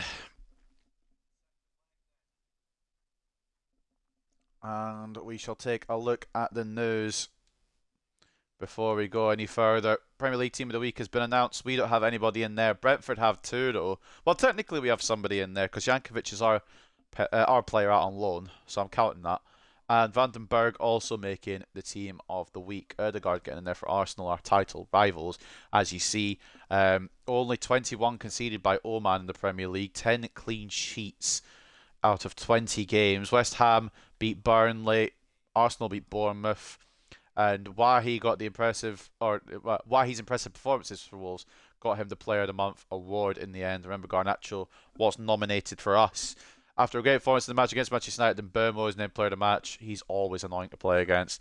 And Brentford were denied the victory by Højlund's dramatic late equaliser. He led Manchester United to a 3-3 draw. And yeah, we had fuck it. Okay, I don't remember that, to be honest. 5-0. I don't remember winning that much. But I don't think we had Real Madrid either side, so we'll take that. Some of the other European results as well. And I wonder if any of the other games have been played yet. Do we know if anyone's going through? No. Ooh. How's the Europa League looking? Newcastle have an advantage. Anderlecht and Atalanta drawing. Juventus and Sparta Prague drawing. Wolfsburg have an advantage as well. As the Villarreal, Besiktas, Celtic are beating Spurs. Braga are probably through already. For the Conference League, then, for anyone interested, Valencia very much through. Rennes and Rapid Vienna drawing. Torino leading. Hoffenheim leading. AGF leading. Liverpool in there. They're ahead of Molde at the moment. Austria Vienna 2-0 up, and LASK drawing 1-1 with Young Boys. More importantly, we're here again, and we need it to be the best performance we've ever put on, because I've said it before and I'll say it again. If we can beat Real Madrid, we should be odds on to win this bloody thing entirely 4 seasons down the line. But obviously there's still a lot of contenders in there, but I would rate our chances if we can get past Real Madrid. We just need to do that if we can. Before we go and see what they've got, let's talk to the media. Biggest match of Carlos Rodriguez's manager career so far. Mino did really well, but he was only on the pitch for part of it. I think I'm going to go conservative and go Yulman Degarte personally.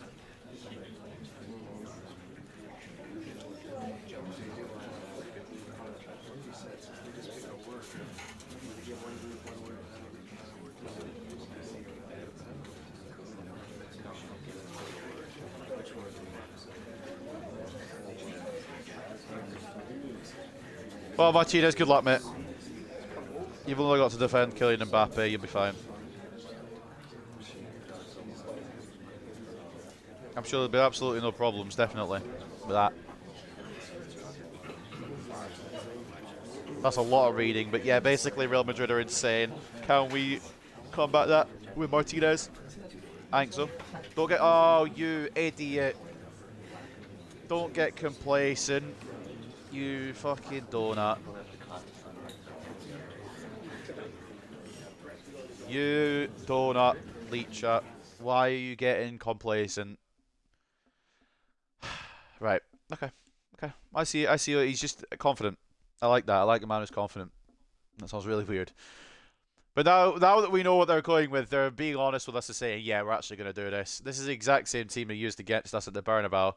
Won't be surprised if they repeat it, to be honest, because it nearly got them a win. It should have got them the win, but we got very, very lucky.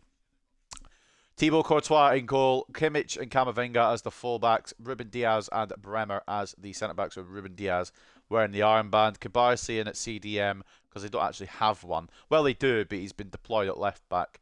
Lee Kang in at centre mid, Bellingham further ahead at centre mid as well. Vinicius Jr. off the left, Brahim Diaz off the right, obviously no Rodrigo anymore, and Mbappe at striker. They've got Restes, Bowie, Matoma, Almeida, Cohen, Ceballos, and Rainier on the bench.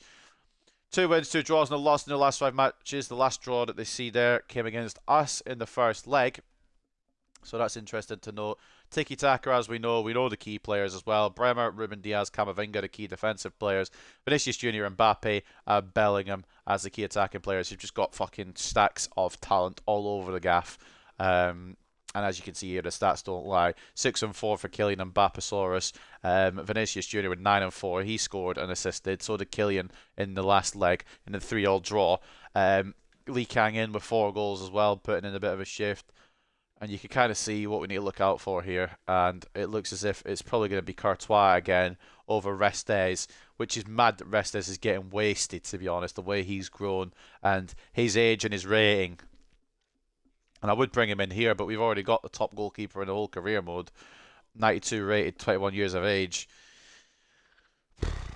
Right, well, all we can do is hope. All we can do is play our best football and hope that Real Madrid don't play theirs. We're going to go with Oman in between the sticks. Of back 4 looks like this, except Arnar Martinez is going to come in because obviously he knows that Spanish team like the back of the hand.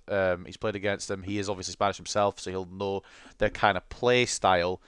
Inacio comes in for this one. I don't really want to trust Diamande again. Ugarte will start alongside Hjulmand, and we're going to go with Rashford again, obviously, because he's been the surprise package up top. So, barring any changes, which will be a couple because there's tired legs all over the gaff, that'll be the team that takes on Real Madrid then at Old Trafford in the second leg. As you can see, top of the screen, 3-3. We managed to hold on to something, take something back. But 2-3-0s in a row does not bode well defensively anyway, so let's see what we can do here at Old Trafford. Can we dethrone, or at least get past, the 15-time champions? Zanoman in between the sticks, Cariolo left back, Arnaud Martinez right back. It's a bit confusing because there's 2 Martinezes on the pitch, but it's Lissandro Martinez alongside Inacio at centre backs. Ugarte and Hjulmand the CDMs. We're just going to go a bit more conservative, I think, here. And I don't know if Mainu really suits that kind of play. We maybe bring him on later on. Bruno Fernandes, of course, cam and captain as we take on the Galacticos. Garnacho off the left, no doubt in my mind that that's the correct decision. Kvaratskhelia off the right, and Marcus Rashford, who's had a career renaissance, or at least a season renaissance this season. He has been killing it as striker when you would least expect it to happen. He was on the way out last summer potentially, and now he has decided he is the number 1 man to pick up top against Real Madrid.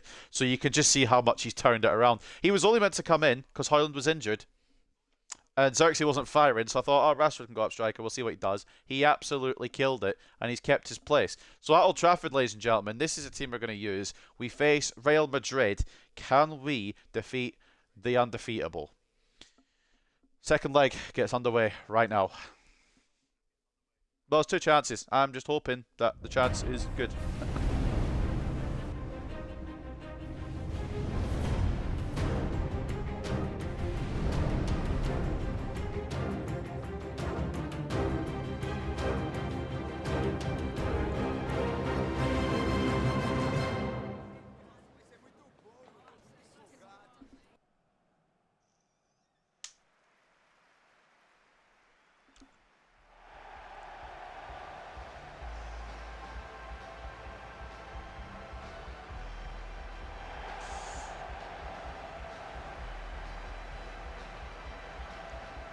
And with the talent on both sides, this could be mistaken for a Champions League final. But this is just around the 16. One of these teams will go out, and presumably the team that stays in will go on and win the whole thing because that's how strong both teams are. I'll say it one more time because I've said it a couple of times now, but I'm wholly confident that if we beat Real Madrid, we win the Champions League.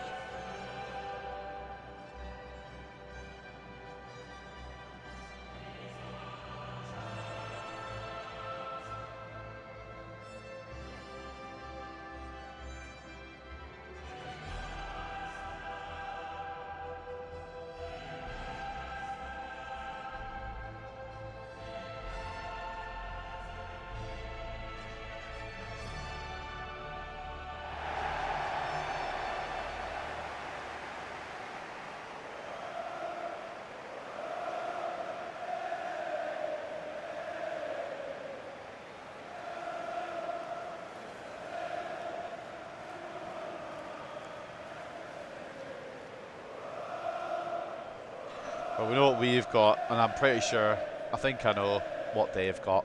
But let's just double check, just in case.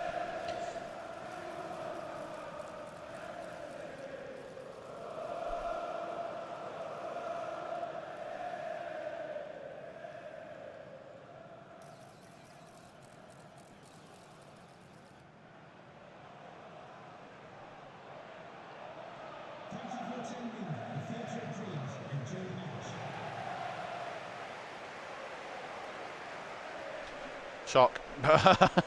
I guess identical to last time, but we'll just double check. We'll read through it. Do a little read through here. Can confirm to you that is the exact starting 11 they use at the Bernabeu. So they might cook again, but I don't really know, to be honest. I don't really know what the next point was because we've been struggling against bloody Brentford, for the love of Christ. We can't sing 20 times, man. Like, why are we singing 20 times? This is the Champions League. If we could score instead of like they did at the Bernabeu, that'd be fucking sick. We nearly did as well. Bremer does really well to prevent Garnacho's little dash through there. And now it could be them. And now it could be them. Don't commit out. Actually, no, do commit out. Do commit out. Do commit out. I say don't commit out because Martinez will get back, but he wasn't going to get back. And it's really good from Inacio. I think he's primed to take the spot of... Great block, by the way, by Martinez. But yes, as I was saying, Inacio primed to take the spot next year of Matthias de Ligt. Martinez can't get past Camavinga. Now Vinicius.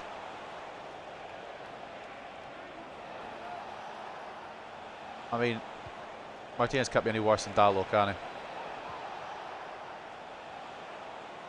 he? Lee Kang in. Try to find a way in. Mbappe, good save, old man. Saw it late. I don't know if it was going in, but better safe than sorry. Definitely better safe than sorry. Vinegar to take the corner. Gonna go short, it looks like. Looks like I'd be correct. Brahim Diaz. Nearly tackled by Fernandez, but it's worked well. Al Kabarsi into the path of, it looked like Vinicius, but he didn't know. I don't think there was communication there. Ball will find the number 7, and Mbappe is saved by Oman. Tried to keep it in, but it's fallen to Mbappe again, who is onside, and Inacio with a block. Oh, he's offside. Okay, I thought he'd come back on.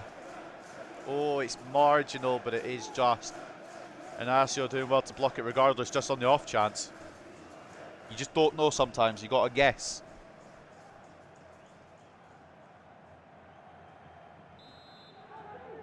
Free kick goes the way of United. Martinez, Guardiola, you know the game plan. You know the game plan. Garnacho, Rashford. Rashford takes it down, takes it on, puts it just the wrong side of the post.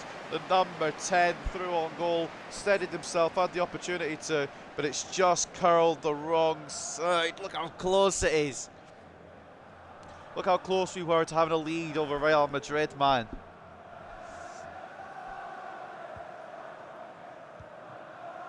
Sometimes it's just not meant to be. But today I'm hoping that's not the case, because I don't want to go to a season 5. As much as I love this team, as much as I love Manchester United, 4 seasons is good enough. I kind of want to get started on some rebuilds, if I'm being 100% with y'all. And obviously with the no sacking rule now, we can spend a bit more time on it, not worry about getting sacked. And we can take a team to where they should, where they could be. Decent effort, palmed away by O'Malley. It was Bellingham from range, or maybe it wasn't. Might have been Lee Kang in. So many players surrounding the area right now, and Mbappe takes off a Hjulmand. That's the only problem with having Hjulmand and Ugarte. Either of them really good progressive ball movers. Ugarte's slightly better, but Hjulmand doesn't seem to get the ball away in time. Kang and Lee testing his luck. Oman holds on, and then Garnacho is... Oh, it's not quite made it to him. Garnacho is off. Kimmich reads it perfectly. Obviously, we knew what we wanted to do there. We wanted to get straight to Garnacho without having it go to Cadiolo, but it didn't have quite the throwing power. Camavinga out of position, but doing well out of position, to be fair.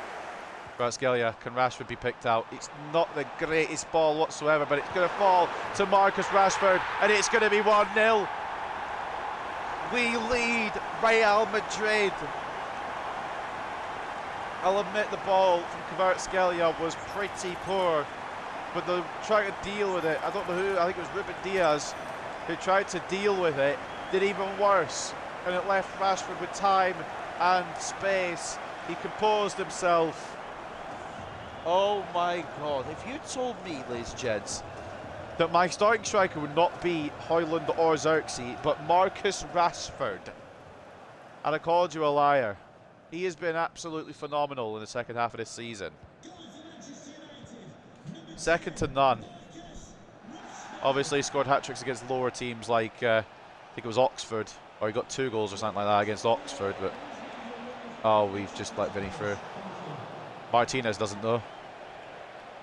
There's a corner. We just need to hold on now, boys. Just need to hold on. We have a lead over Real Madrid. How many teams can say they've done that in recent memory? Only one Manchester team has done it before recently. The other Manchester team currently doing so. Ironically enough, though, Real Madrid, one of the teams who haven't won a Champions League in the 7 seasons we've been in this career mode. That's a great pick out, by the way. Kvaratskhelia can make something of this. It could be trouble. It is trouble. Real Madrid could be in the mud. Kavicha, Kvaratskhelia, that's what we brought you in for. That's what we know you're capable of. And that is what you've done. 2-0 Manchester United. Great movement to turn inside, and it's pretty much like Rashford's finish. It's a carbon copy. He turns inside Diaz here, and he just aims it where Courtois can reach Rashford's. He also can't reach Kvaradona's. What is going on in the mind of Carlo Ancelotti? You must be thinking now. 2-0. 5-3 on aggregate. Real Madrid now are the ones with the mountain to climb. Back in the Bernabeu, it was 2 behind from Man United, and they managed to fight back. This time it is Real Madrid who are 2 behind. Can they do the same thing? Kvaratskhelia, Bruno, Garnacho couldn't be picked out. Bremer closes it down. We have been electric, I must admit, this first half. Real Madrid have had opportunities, but Oman's been equal to him, and we've taken full advantage of the fact that we've had opportunities this time around. Kvaratskhelia couldn't be picked out. Cadiolo will nod that into the path of the Ballon d'Or winner, who does get around Kimmich. Back to Cadiolo. Bruno tries to take a shot. Bellingham gets enough of a touch on the ball to prevent it going through. That was aimed at Dalot, so of course it's not going to go to him. Our mistake from Manchester United could open up Vinny's chances, could open up Bellingham's chances maybe. It could go all the way through to Vinicius Jr. One more into Mbappe perhaps. No, Inacio gets in the way. Not fully away though. Bellingham poor touch, but Bruno gets an initial touch. Højlund cleans up, and this is what I mean. The defensive just reserve of both Hjulmand and Ugarte. I know I said Højlund, but you knew who I meant. Garnacho now. Can he cook at the Bernabeu? Not the Bernabeu, sorry, Old Trafford. He did cook at the Bernabeu. Can he do it here again? So far it has been Manchester United's to lose. We have been phenomenal. And you saw the game against Brentford. You saw that all our heads weren't in the game because we were focused on tonight. And you know why we're focused on tonight. Because we're putting down a good performance against 15 times champions Real Madrid. We've not held back. We've not done badly in defence either. Mbappe does get the start. Oh, it's blocked by Martinez. Mbappe got past Inacio, but Martinez and Inacio, probably the centre-back partnership if we were to do a season 5, have been electric today. Now Kvaratskhelia looks for Rashford. It's closed down by Cabarsi. Headed back down. It's not going to fall to a player in red. But that is a very, very good first half as Hjulmand closes down Vinicius. Well, I'll be real with you. I'm tired from speaking. It's a lot of commentary. But also, this is unreal. They are Real Madrid, yes. But we are Manchester United. And we are 2-0 up on the 15-time Champions League winners, Rashford and Kvaratskhelia, with exactly identical goals. And of course, identical ways of getting those goals. Ruben Diaz making the mistakes and allowing them through. Just take a breather, fucking hell. Right, take a look at the stats. It has gone Real Madrid's way again in terms of stats, but stats don't win games. Goals do. And what we've got is 2. They've got none. 62-38 in terms of possession. 9 shots to 4. It's a bit of a smash and grab, but sometimes that's what you got to do. 1.9 expected goals to 0.7 as well in favour of the Galacticos, but we've been putting our chances away. And I'm not saying that we'll keep a clean sheet, but they need to score 2 to even have a chance to go through. They need 3 if they want to go through outright. We've done really well here, and hopefully we can continue into the second half. Taking a look at the stats then. Marcus Rashford. This is a man who has reinvented himself, and I love every moment of it. 8.7, a goal and an assist. If you told me he would be the hero, I'm not sure if I'd have believed you. 8.5 for Zano Man, who's been on job. 4 shots, 4 saves so far from the Slovenian, and an 8.5 as well as Kvaratskhelia, putting it all together as well in the biggest game of his career mode so far. Goal and assist and an 8.5. And to think I was thinking of putting Bowman in. Kvaratskhelia has been fucking brilliant. And unlikely though, a performance from Bruno Fernandes is only 5.9. It's not what you usually expect from him. Martinez a 5.4. I think that's unjustified and that's just wrong because he's been alright. But yeah, fair enough. Bruno not been up to it. Maybe Tigoland does get some minutes against the Galacticos.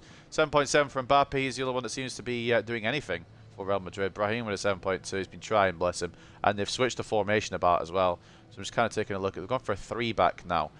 Curious what this entails.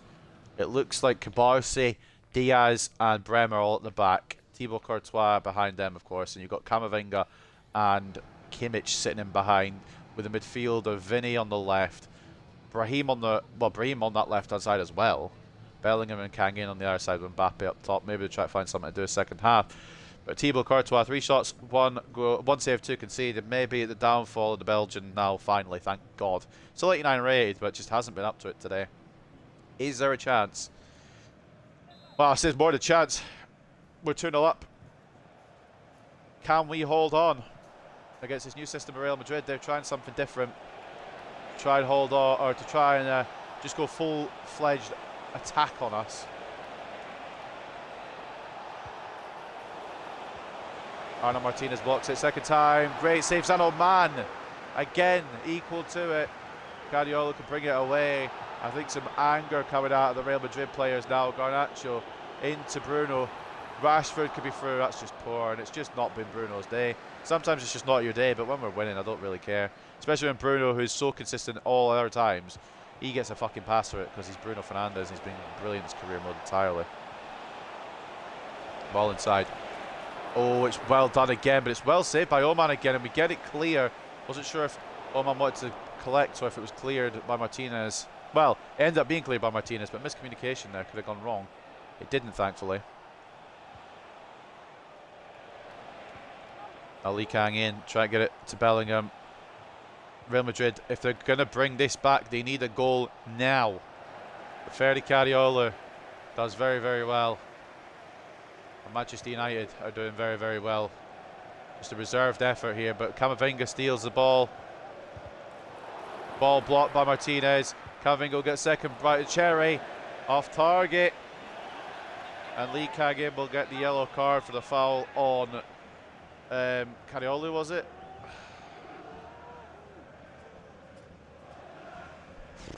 Some aggravation now from Real Madrid because they can't get what they want. It's not often you see Real Madrid not be able to get what they want. Of course, can't launch it up. Rashford won't win the header over likes of Bremer and Diaz. We need to kind of play it up. Ugarte pressured by Mbappe. We're going to knock it off to Bruno, who again has been under par today. But because he's always so above par every other game, we'll allow it. Especially as we're winning. Bruno, brilliant ball. Cariolo gets a burst of pace away from Bremer. Try to find Garnacho on the edge. Oh, Manchester United. Oh, Manchester United. We have made the biggest team in the world look like Ipswich Town. It's such good play. Cadiolu patient, makes his way past Bremer. Garnacho's left unmarked, and that will seal the deal. Now, you remember last season, we went to their stadium and we got battered. This season, they're coming to our stadium and they're getting battered. Turnabout, as they say, is fair play. And it's not even been a battering, that's the funny thing. Real Madrid have been just as good as we have. We've just been insane defensively. Mbappe might find one back here, but straight at Oman, and Cariolo can get it clear. They've had their opportunities, they've just not taken them.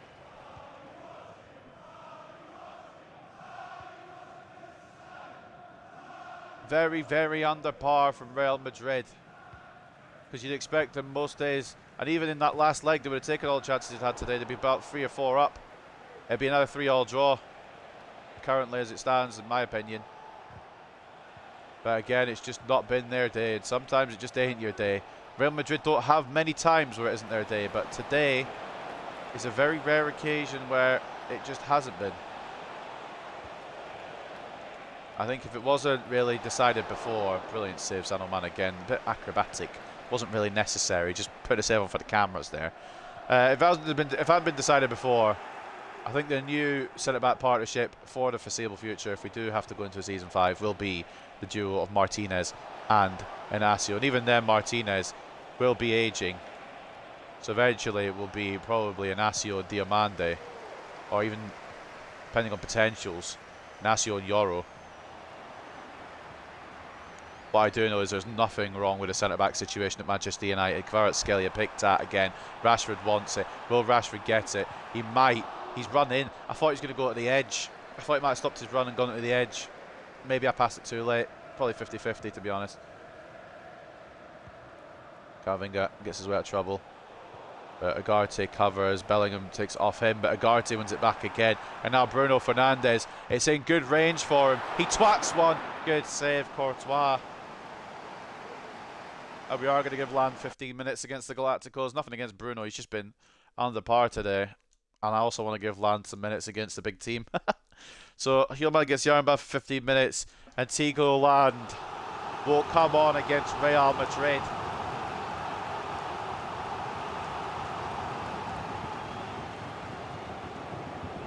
Tigo Land gets 15 minutes. It doesn't really matter at this point. I think we're already aware that we are going to be in the quarterfinals. It's away by Bremer. Vinny Jr. tries to pick it up. It could be a Real Madrid counter-attack if we're not careful. We aren't careful. Inacio's exhausted. Yeah, it's prime Real Madrid counter-attack. That I rushed Oman too early. Yeah, celebrate when you're... Yeah, no, really, go for it, mate. I'll bring on Diamande. Inacio's fucked.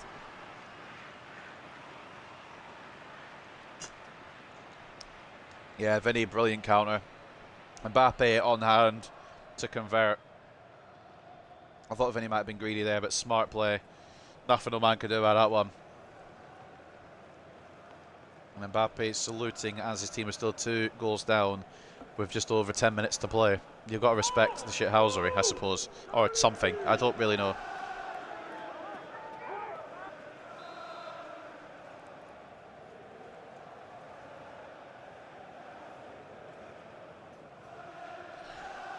We'll just run down the clock. I don't mind, mate. I really don't mind.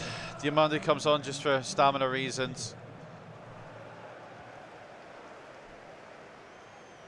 I think if we had Diamandi in that foot race there, we'd probably stop the counter-attack and keep the clean sheet, but it is what it is. Garnacho, Land, Gilmond, Rocket. Maybe could have gone for a power shot there. But again, I'm just here to run down the clock now. Don't want to have any, like, you know, stupid mistakes being made. So if we somehow bottle this, I will not play in FIFA ever again. Good save, old man. That was belly goal with the effort, wasn't it? I think he knows that needed to go in. That really needed to go in if Real Madrid were to stay in this tournament. Sasha Boy coming on from Pau Cabarce. 6 minutes remain for Madrid. Can Madrid make some magic? Cariolo intercepts. Land. Oh, just too many Madrid players. Tried to get out from under his feet, but just too many Madrid players on him, which is understandable. Kimmich, Mbappe. Now, this could get interesting. This could get interesting now. Kylian Mbappe, who I thought was offside, does get another one back. It's a good finish, but all man should be covering his near post better. Ladies and gentlemen. No, he's not offside. Cariolo stays on side. Cariolo plays him on side even.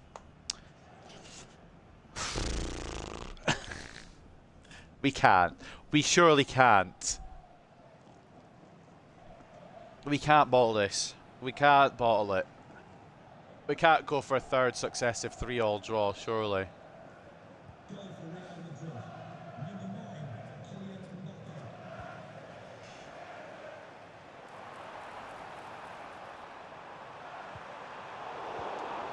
Fuck. I couldn't really bring it down. Oh no. Oh no, please. Agarte Yanks, mate. Curious what the injury time will be.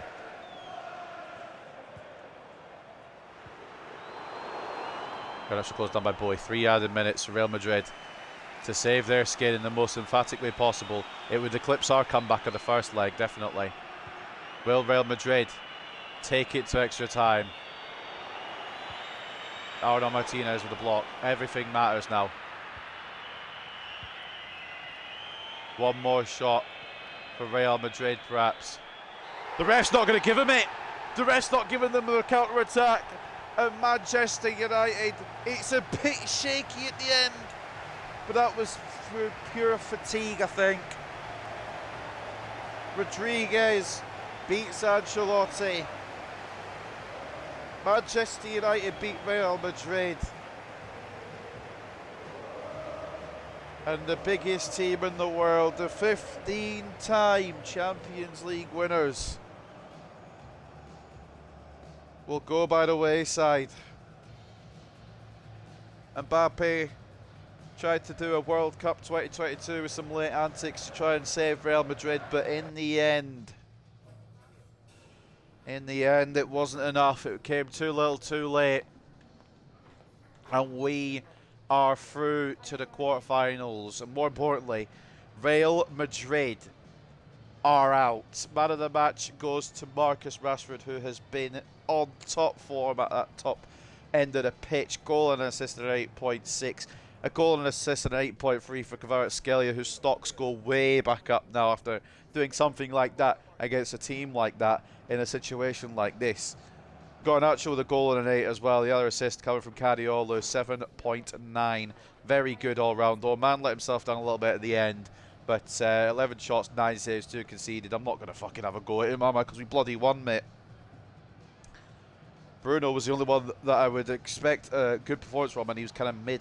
Hjulmand was good. I don't know why they're rating him as 6.8. Man of the match, though, even though it won't matter, goes to Kylian Mbappe. He gets a 9.8 and a brace. Brahim Diaz on 8.2.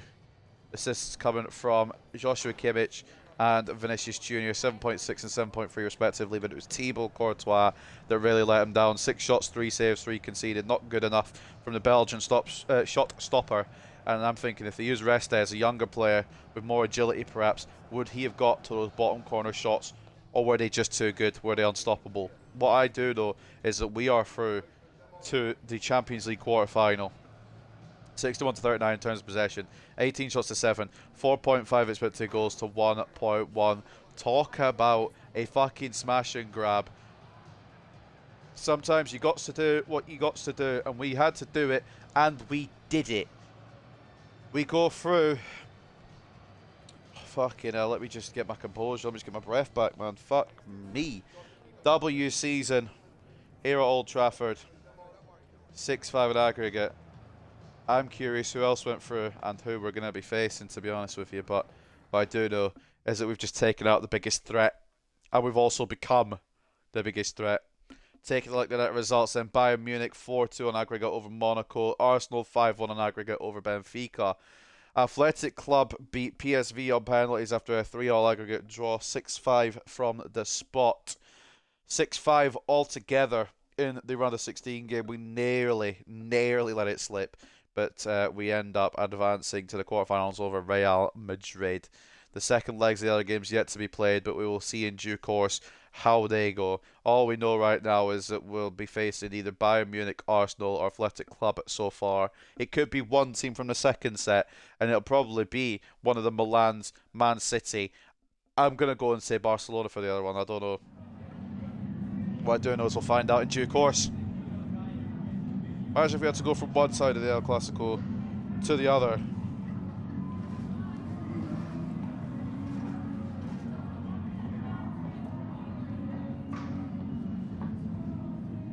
Leacher frustrated the opposition for a match.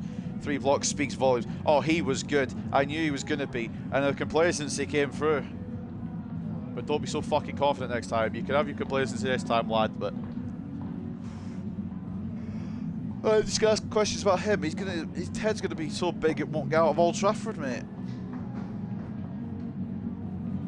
I got to encourage him because he did really well, but his head will be so big it won't make it out of the door. Ask something about somebody else. Yeah, Bellingham. He's struggling today, I will admit. Rashford. How has he become the man again? He was the man when he was younger. He's the man now in 2028. If you tell me now, right now, that in 2028, a 30-year-old Marcus Rashford would be our main man, I'll be laughing at you. In 2028, I don't know where Marcus Rashford's going to be. Probably not at Manchester United in real life. Fuck it. You know what? Mbappe can have the bloody man on the match, mate. He can have whatever he wants. But he can't have a Champions League quarter-final. Still yet to win a Champions League, Kylian Mbappe. And it will continue. The drought will continue. Because, of course, never won it at PSG. Hasn't won it at Real Madrid in this career mode. You got to wonder when he's gonna. If he's gonna. Because it seems to me that he is just a jinx upon himself. And I'm curious as well. Do we play the first leg of the quarterfinals today, or is that going to be another day and we play Sunderland in the quarterfinal of the FA Cup? Because I'm curious. I'm assuming it will be the first leg of the quarterfinals of the Champions League, now that we are through them. But I'm genuinely unsure. So let's go sim to the next game, which is not an easy test. West Ham United, very much in contention for the Champions League spots, was at one point in contention for the title. Excuse me, they have fallen away a bit. And Arsenal won their game to go within 2 points, so we need a win if we want to remain top of the Prem. Right, okay. But yeah, West Ham 1 point in the title race, very much part of the title race, but fell away. And ultimately, we managed to go clear a little bit. Arsenal are on the back burner, but hopefully we can win here. That's what I'm really hoping for. What I do know is that we're going to have surely our next Champions League opponents ready to go. Rashford has hit his potential of 88. Playtime he's unhappy with. How the fuck are you unhappy with it? You've been absolutely stonking. That means really good, by the way. Yeah, and he could got to 89 in about a year and a half, but I don't know if he will. He's at his peak of growth, and you know what? 88 is a lot more than what I expected to get out of him anyway. Right then. Players on international duty, Lissandro Martinez. Okay, so there won't be a quarterfinal first leg there then, because I believe it's international duty, and then we will play Sunderland, and then Champions League quarterfinals will come after. Check the calendar in a second. But Lissandro Martinez, Alejandro Garnacho for Argentina, Diogo Dalot, Bruno Fernandes, and Gonzalo Inacio for Portugal, and then Morten Hjulmand for Denmark as well. With 9.6 million coming into the kitty for next season. Right then, let's see who we've got. Give it to me straight. It's Barcelona, innit? Oh, the draw hasn't been done. But Barcelona did go through, as did both the Milans. But only one of the Manchester teams have made it to the quarterfinals because Manchester City have been knocked out by RB Leipzig. The draw hasn't been done yet. I'm assuming it'll be done in the off-season. Not the off-season, but the international break. All I'm saying is, give me Leipzig, please. Or Athletic Club. Those are the two I would prefer. I think we won't get what we want. We never do in this career mode, but you know, you don't know if you don't ask. So before we go into this game against West Ham, I might be able to see on the calendar who we've got actually. Hold on. Oh, hey! Found the way around it. We have got Leipzig. Okay, sweet. That's fine. That'll come into next episode then. So next episode, it looks like we've got Palace, 2 Leipzigs, Chelsea and Wolves, which is not an easy episode by any means. And then the episode after that is Arsenal. And that is going to be probably the title decider at that point at the Emirates. 3 more league games after that. Probably some Champions League and FA Cup games dotted around somewhere as well. Probably another 3 more episodes, I would think, after today. Or maybe 4. Let me do the maths. Let me just do a quick maths. Obviously, oh shit, we've got Southampton this month as well. So we start against Southampton next episode. Then Palace, then Leipzig, then Chelsea, then Leipzig again. Then it'll be done. Then we'll have Wolves, possibly an FA Cup match. Leicester, Arsenal, possibly another FA Cup match, possibly Champions League. I'm trying to think now. I think there's right. Let's just right. So after today, we'll have 1, 2, 3, 4, 5, 6, 7, 8, 9, 10, 11 matches. We could potentially have 4 more on top of that, so 15 matches. So if my math serves me correct, we will finish perfectly with 5 matches on the final episode as well. If it comes down to be the final episode.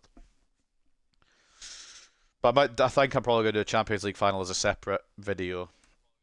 Probably. So 4 more episodes this series if all goes to plan. But obviously, if we do get to Champions League final, it'll be a separate vid.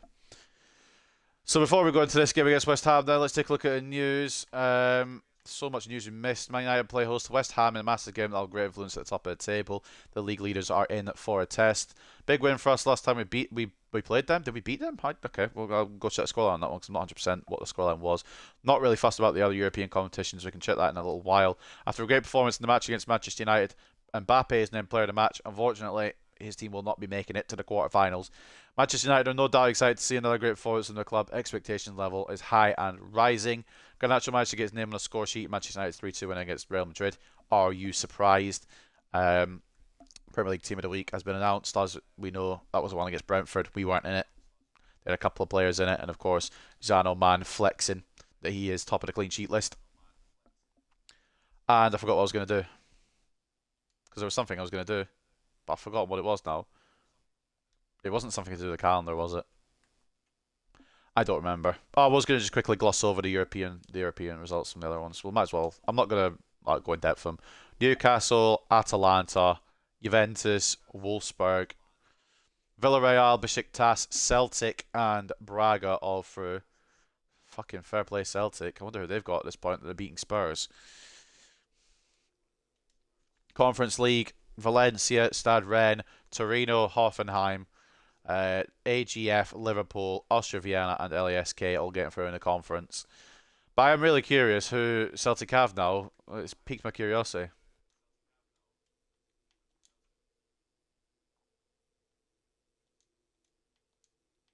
Really has piqued my curiosity.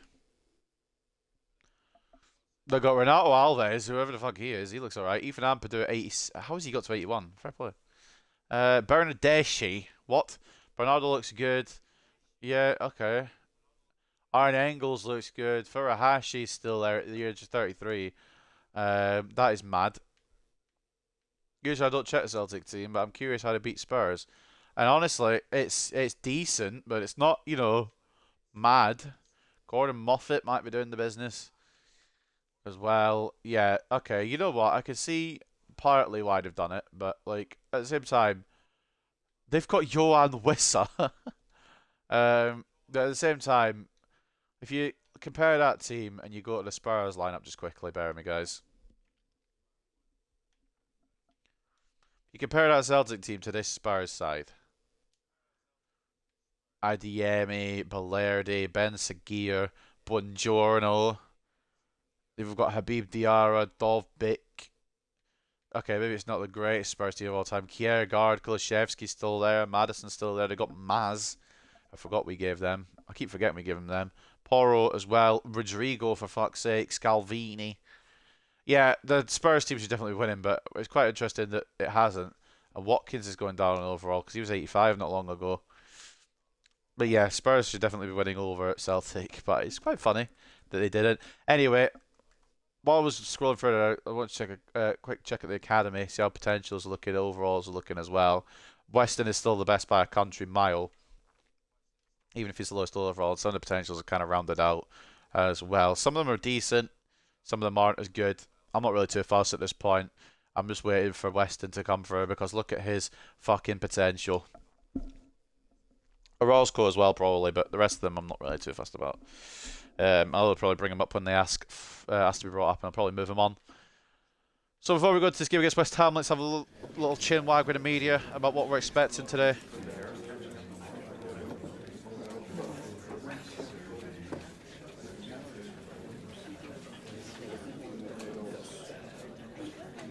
Garnacho's been integral. Yeah, well, he always bloody is. Been very important today. I think he scored in every game he's played, which is, the usual.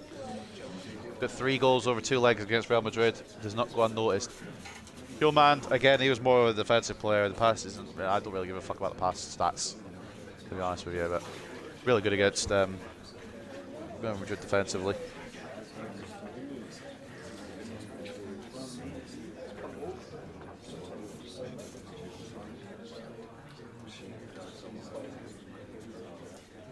Essentially, Somerville has been lined up recently. Oh, lovely. I think Dallo can stop him. Honestly, at the moment, no. But we're gonna give him the opportunity.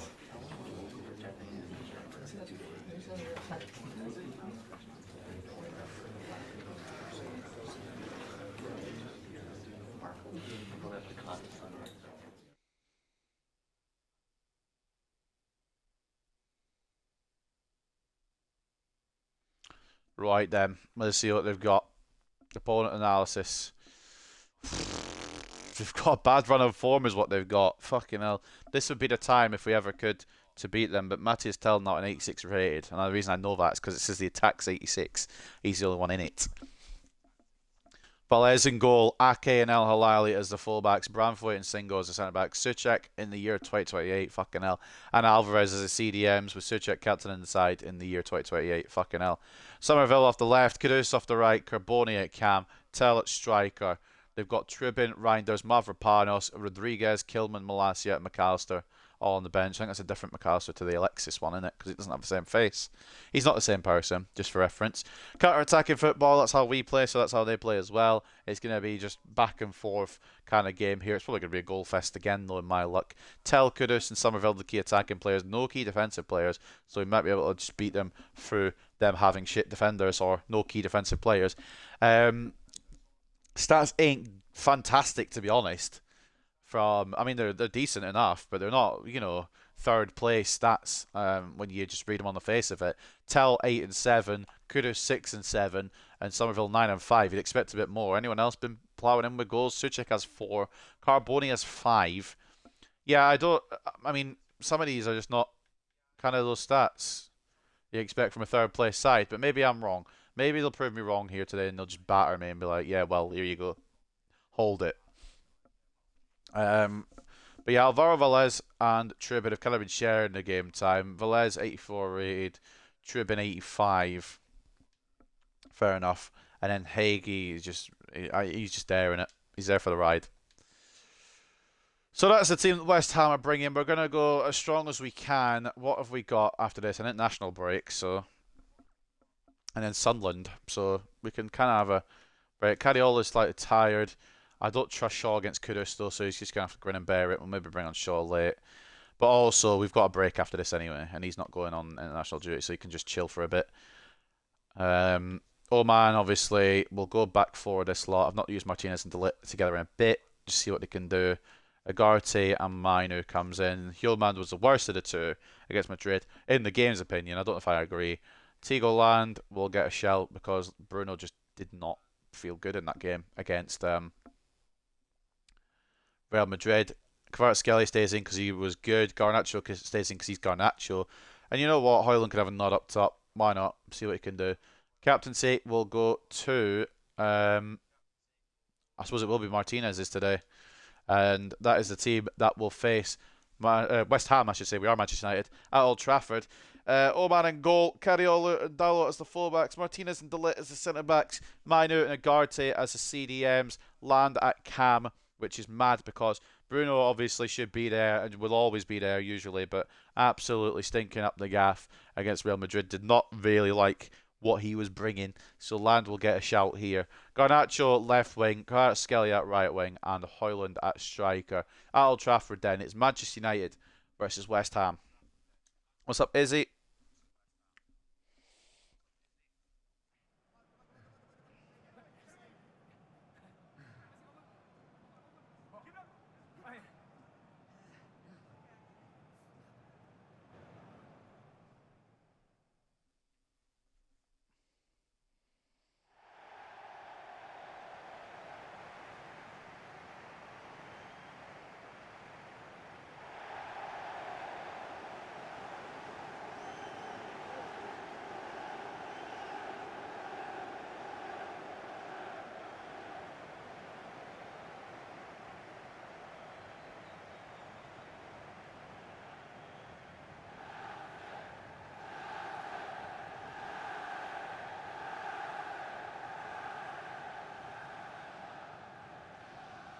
United. Yeah, it's been a while. I've not really been streaming as much because, well, it's just been a busy period, but I am back. Probably not as consistent as I was before Christmas, but I'm still back for some streams. Get this United career finished and then we'll get on to something new. Probably just rebuilds, to be honest, but we'll see.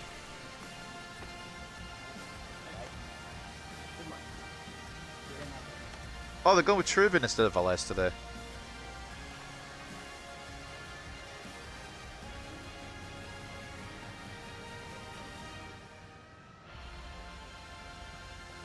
We should be strong enough to overcome West Ham, but again, I know they're on a bit of a shitty form streak, but they're also third. And a win for them would help their Champions League hopes, as well as helping Arsenal catch up to us. So what are they going with? Trubin, El Halali, Ake, Singo, Roth, Alvarez, Suchek, Kudus, Somerville, Earthy, and Tell. Okay.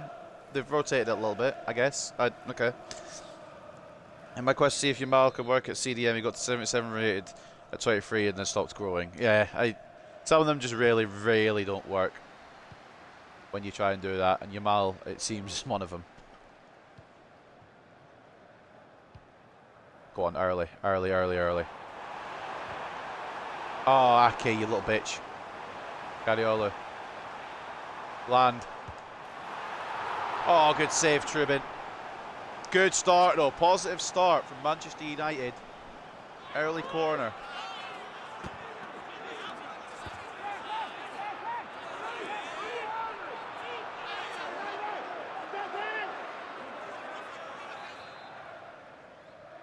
Kvaratskhelia. De Ligt! Oh, he didn't jump. Why didn't he jump? Why didn't De Ligt jump? De Ligt, have you just lost all ability or something? I think he's going to go in the summer anyway. I think De Ligt's had his time. Probably should have done it last summer, but we're definitely doing it this summer. Inacio can step in and take the spot. We've got plenty of backup. Cash in on him. That was meant to go in the air. I'll be 100% with you. That was meant to go in the air. It did not travel in the air. Okay, right. Not be funny, but Somerville should be tackled there, no? Rough on the overlap. Ball in, De Ligt does jump for that one. Mainly because it's about his height already. And now the counter.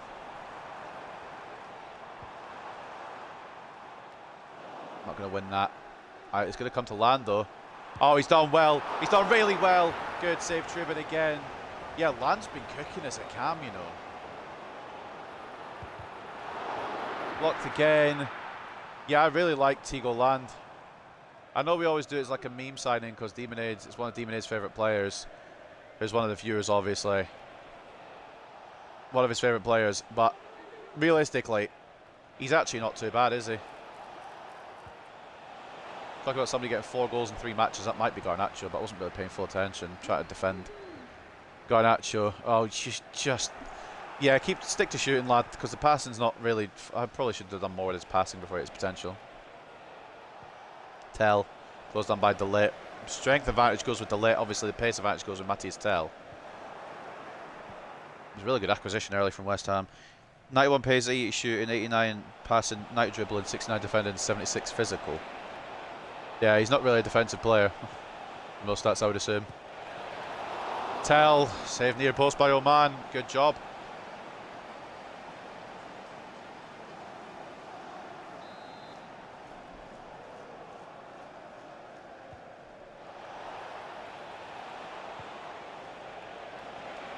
Ball in away by De Ligt, only as far as Singo, off target.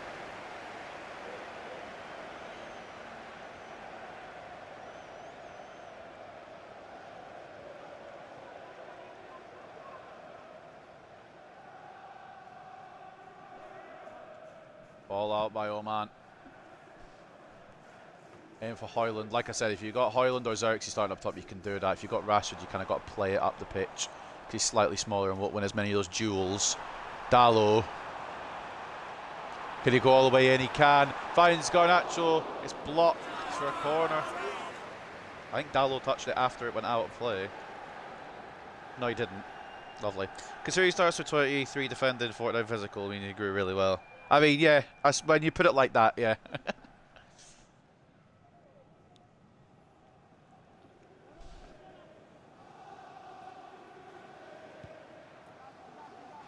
I'll give you that one, yeah. Kvaratskhelia. Through the gap. Garnacho. Turn inside. Oh, he sat him down. Oh, he sat him down. Alejandro Garnacho. He sat the West Ham defender on his arse. Oh, this man is a Ballon d'Or winner, and it shows more and more each game why. I think it's Singo who's been absolutely sent to the floor there. And Garnacho fires it away. Look at that. Disgusting. Never really used him. He was never good enough for starting 11 and was constantly out on loan. Yeah, that probably would have hampered the growth a little bit as well. Al, you are disgusting, man, Garnacho. I hope you know that, mate.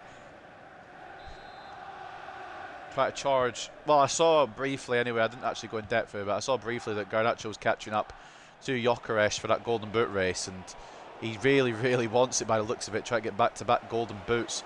30 Premier League goals last year. Tell almost equalises instantly, but Oman equal to it.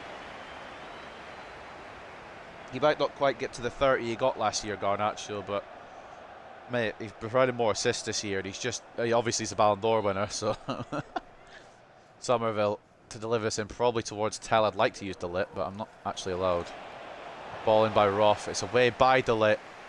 Can Mainu control this? Because if he can, he could be away. Could be Mainu. Oh, he slowed down. No. Oh. I thought Kobe Minu could have gone and done it then. El Halali, good recovery, I will admit.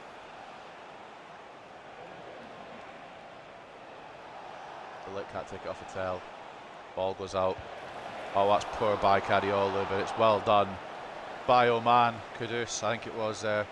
Tried to take the opportunity, but that was for fucking. That wasn't. Okay, do you know what? That's fine. I know, you know who the passes are usually to. I don't need to kind of explain who it was and wasn't for.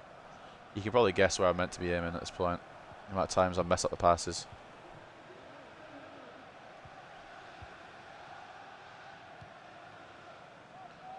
Roth. Trying to find a way for his third check. Martinez. Agarte. That was meant to go to Dallo, but it could still work. Into Land. Back out to Dallo. Land again. One more. Kvicha off the edge of the box. Oh, it's well held, or well saved. I wanted to shoot on his left, to be honest, but he went for his right. Sorry, though. We're cooking, we're cooking. Problem is, if Kudus and Tell link up, we could be cooked. Thankfully, it's off target. I noticed in my last career mode with CDM Yamal, there was a ton of youth academy players in the mid-80s to low 90s not playing for my team. What, like rating or potential? Because if it's 80 to 90 rated, that's crazy. Still having them in the academy. Ball towards Hoyland is one. Land. Agarte. Land. Oh, Cadiola. Kind of knew that was going to be a bad touch before I even touched it. And now Mohamed Kudus could burst down the wing for West Ham. How he's still at West Ham in his career mode is mad, by the way, but I suppose they're cooking now. Not like real life West Ham where they've been fucking shit. Not like I can tell any team they've been shit because we've been shit. That is great running by Kudus, and Oman is equal to it again. Corner for West Ham again. As we close in towards half-time. United fans loving it so far. We do have the lead. No prizes for guessing who fucking got it. Begins with Alejandro, ends with Garnacho. Could be equal here if we're not careful. We weren't careful. That's really great play. It's also really irritating when you try and drag a defender in the way, and as soon as you pick them up, they just take, for some reason, go out of the way. I'm not entirely sure. I don't. Maybe it's just me. It's great play. I feel like I wanted Dallo across in front of Tell there, and instead it went behind. You see what I mean? Obviously I wanted to put him in the way, but it didn't work out until he equalises. Youth Academy only career mode with $1 billion starting budget, so I always have enough money each season to pitch the best Youth Academy players around the world play for my team. How quick can win the Champions League with Youth Academy?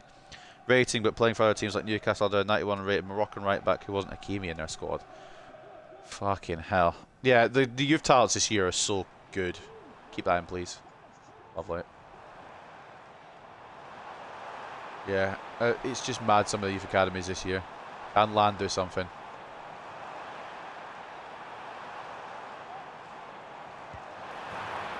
Oh! Patience pays off.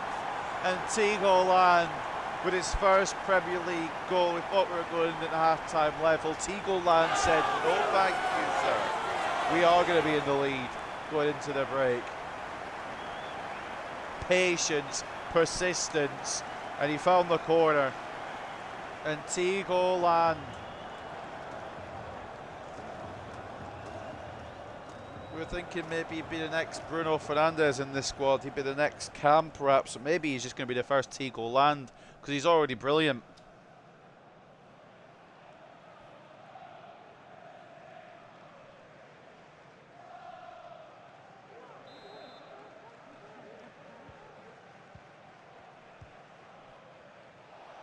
Again, it's a former team because he was on loan here for half a season. Wasn't getting game time. Still could be 2-all before his bloody break, I tell you. Kudus puts it way off target, and it will be 2-1.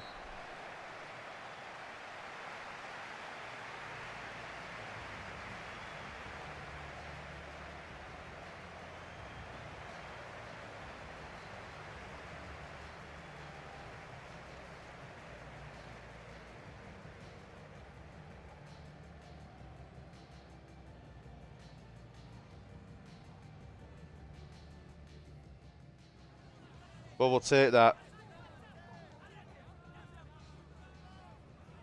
We will absolutely take that into the break. Teagle Land, patient, persistent, and gets through to put us into the lead. And he's on a 10. He's on a fucking 10. We're only at half-time, and Teagle Land is on a 10.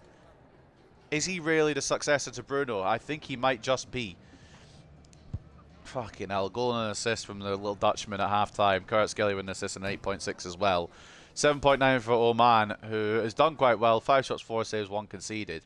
Garnacho's all the way down here because he's scored, but he hasn't really done anything else of substance. And Kadiolu might as well not have turned up. Matthias Tell with a goal and 8.5 for West Ham. 7.8 and an assist from Suchek. Single been solid except for when he got spun into his grave by Garnacho. And then Trubin, 5 shots, 3 saves, 2 conceded. I wanted him for my team, but couldn't afford him until I didn't need him. As my youth academy right back was 88 rated and deemed good enough, but what if I had enough money to obtain both? So I spent 50 million in season 1 to obtain 3 5-star scouts. Jesus Christ. Match facts is what I want to look at next. 58 to 42 in terms of possession for West Ham. 9 shots to 7 in favour of the Hammers, but we have a slight XG advantage and a slight, well, scoreline advantage as well. 2.7 expected goals to 2.4. Class. Teagle Land's been absolutely just fucking mental today. I think the tiredness is coming in for Kadiolu. Maybe why his performance hasn't been top tier, but also I didn't really want to use Luke Shaw against Mohamed Kudus. You can kind of understand why. I'll go all the way through to Zan Oman. The idea was there, but the ball was too heavy, and I don't think Kudus really expected that to be the play. What I've learned against West Ham is it's always going to be a fucking 3-2 win either way, whether it's us or whether it's them. So I'm excited for them to get their equaliser. Dallo, unless Garnacho just fires one away. Good save, Trubin, and it's not quite kept in by El Hilali. Because of the $1 billion starting budget, I should get roughly the same amount each season to buy a high-rated youth academy face from any team and force myself to have the best squad of fake players possible. I thought, well, I mean, I would say if you've got $1 billion, you can convince anybody to do anything. The wages would be very good as well, I'm sure. Hard to turn down. Dallo should get there, does get there. Don't know what I can do from here though. Try and swing it back in perhaps towards Delit. Oh, it's punched away by Trubin. Kvaratskhelia tries to keep it alive, but everyone's gone obviously back now just in case of counter-attack. Which is fair enough, understandable. Just hoping they don't try and pick out Kudus. That's kind of what I'm aiming for here. Great job, Ugarte. Now Hoyland could do one more option. There is the option, of course. Who else would it be? Garnacho gets bodied off the ball, but that's more of a lack of strength from the number 7 rather than a foul. Minor. Land. Garnacho. Ooh, I thought he was getting fouled. Avocado is making the run despite the fact that he's fucking tired. I've got to respect that. He puts his team on his back, even when he's exhausted. For a header, and Kvaratskhelia picks up this ball, but Roth is right there. Or Rolf, I don't know how to pronounce his name. I presume it's Roth. How else you pronounce it? Offside against Tell anyway, but Delit, good interception.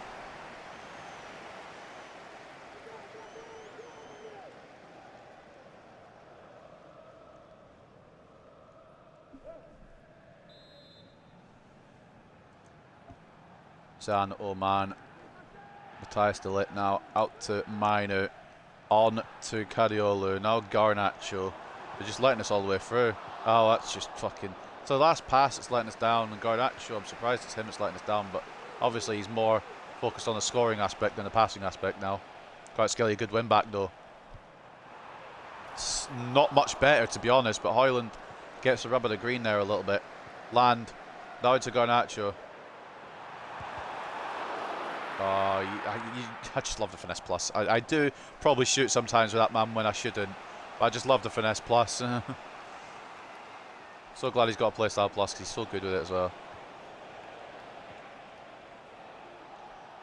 Work now from West Ham to try and break through. Reinders. Try some range instead of trying to find the striker. It's an interesting option. May want to see if I can win the Champions League Prem by season 6, endless promotions each season to have the ultimate dream run. Well, if you've got $1 billion and the best youth academy in the world, I don't see how it's not possible. I think you could do it, definitely.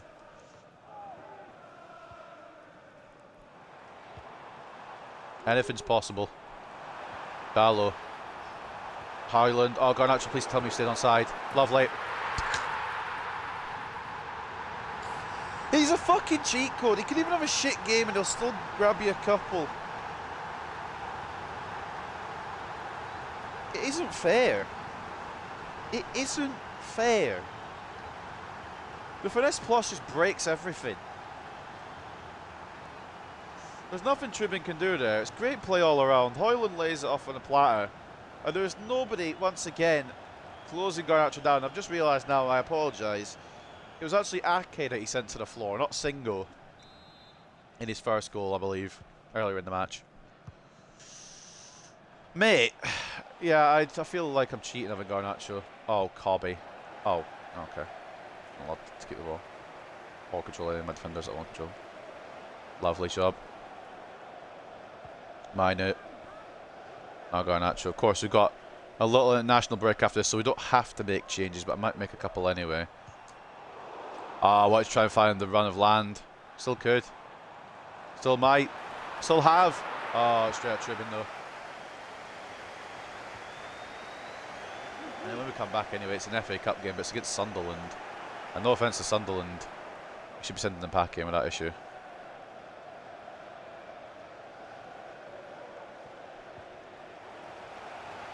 Good job. Tico Land, man. He's been on it today. And all the naysayers, if there's any naysayers at all, saying I should have started Bruno ahead of Land for this game. Probably some media somewhere said, why are you starting Land instead of Bruno? Have you seen the game he's put in today? Put in a shift.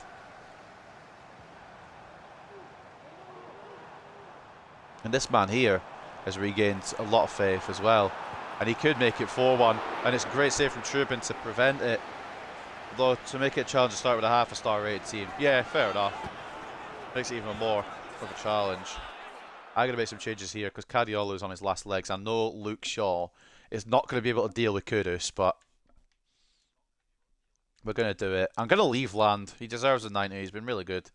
I'll put in Euro for a few minutes.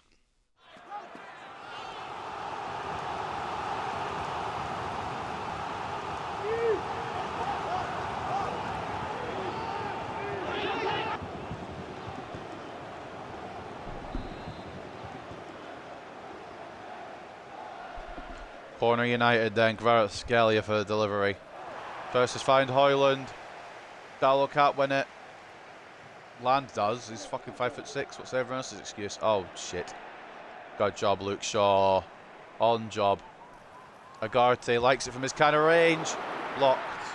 Gallo. Land. Can't find his way past Suchek. And a chance for West Ham may still be on here, but Cobby Minor, he's been fucking class today as well. And then this man, you just don't stop this man when he's in the mood. And Land. Yeah, I think we found the successor to Bruno Fernandes. Tigo Land. Brilliant finish. Garnacho supplier for a change. What is his camera angle, by the way? I know it's the POV thing, but that's a terrible POV. It's a good goal, though, and it's 4-1.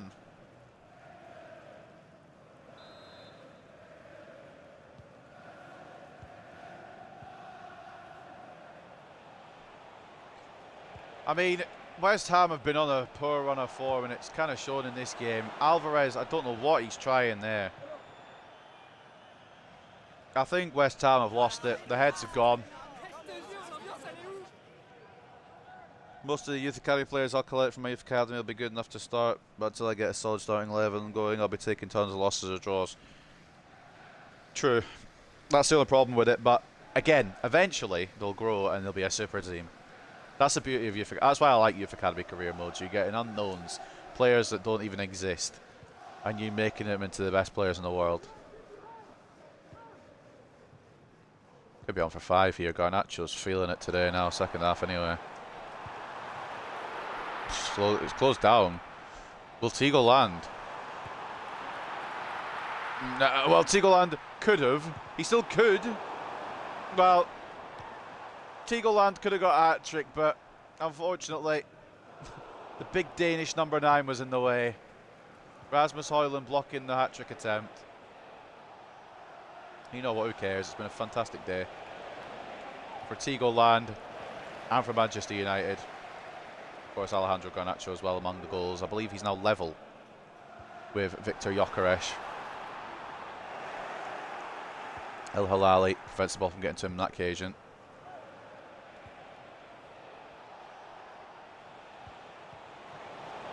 Ball somehow finds its way through to Matis Tel. It's a good save from Zano Man.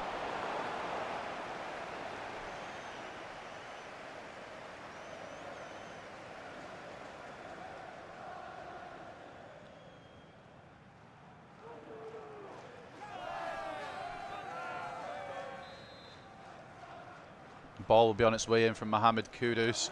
Dalot nods, Land clears. Could Land go for the hat-trick? Nah, ref won't allow him. But it's a fucking... That's a breakout performance from Teagleland.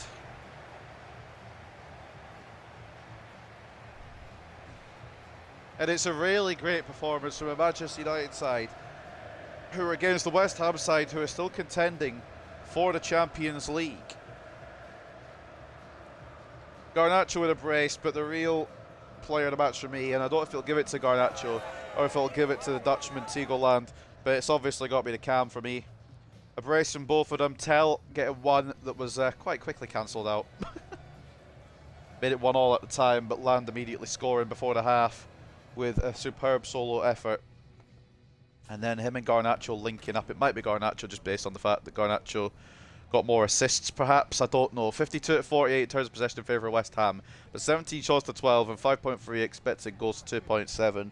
We are the contenders, and I think at this point, West Ham are the pretenders. They have not put up too much of a fight today. They did get the goal, but 4-1 win, and it is going to be Teagleland that gets man of the match at the end of the day. Garnacho with a brace and an assist as well. But Tigo put it all together in the midfield. 8.6 for Kvaratskhelia and an assist. Martinez, solid display at the back. Rasmus Højlund with an assist and an 8.1. Zano Man with an assist and an 8. Copy Minor with a 7.9. Agarte 7.8. Dalit and Dalot solid as well. Yoro and Shaw came on late, as did... Well, Cariolo was just exhausted, so I'm not going to give him too much fucking shit. Man of the match for them, if you can pick one, was Matthias Tell with the goal. 8.48 for Suchek, who got the assist. Singo put a decent effort, and they tried to create, but it just wasn't happening for West Ham today, and there was reasons behind that. One being a very small Dutchman, one being a very tall Slovenian. 6 shots, 5 saves, and 1 conceded for Zano Man today. As for Anatoly Trubin, not as good. 10 shots, 6 saves, 4 conceded. Had a lot more to try and do, but let in 3 more goals than his goalkeeping opponent, obviously. 3 goal difference here, a 4-1 win. Very good from Teagleland, very good as usual from Alejandro Garnacho. Sometimes your players will be generational, and I think Teagleland has had his breakout now. With Bruno on the way down and Land on the way up, it may just be a matter of time.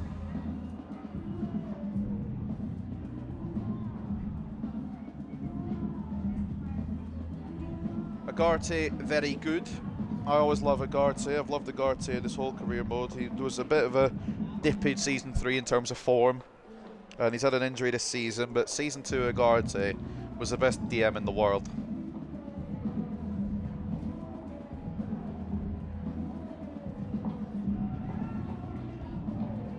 Downplay Land's performance? Nah, mate, celebrate it.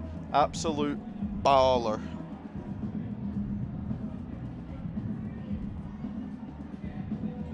Garnacho able to get 6 shots off today. Yeah, he's very greedy, isn't he? But when you've got the ability he does and get the amount of goals he gets, you'd be inclined to take a shot sometimes rather than pass. We love Alejandro Garnacho here, ladies and gents. 1 more game to go today then. What time are we on actually? 4:45. I've got plenty of time then, that's sweet. We got a good break before it because of the international break, and then we play Sunderland Teagleland will get a bit of a roll update here as well. He might go up to 80, I think. Yeah, he has got up to 80. Classic 10, and only 19 weeks till he goes up to 81, unless something does it quicker. Ooh, Shadow Striker, it only takes 15 weeks. Okay, yeah, Teagleland's definitely the future, man. He's definitely the future. He might even be the current at this point. Alejandro Garnacho gets winger plus. And honestly, at this point, I don't really know what to. We'll keep him on the winger just to get the pace up a little bit more. But he will hit 93. Christ almighty. Bowman on his way up as well. He is getting there. Yeah, we've got fucking. I don't want to toot my own horn, but we've built one hell of a team. We have built one hell of a squad. New message from Manuel Ugarte. He's happy to be playing again. No worries, pal. He's got a bit complacent about that though. And yeah, review the training plans then. Everyone goes on a performance drill because of the break we're going to get for 12 days. And then we shall continue.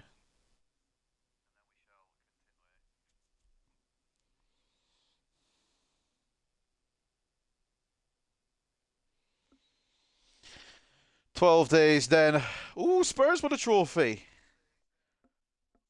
Who fucking knew? Of course it's a Carabao Cup, but Spurs won a trophy, ladies and gentlemen. Who knew that would happen? Rodrigo fucking celebrating with it. 12 days then.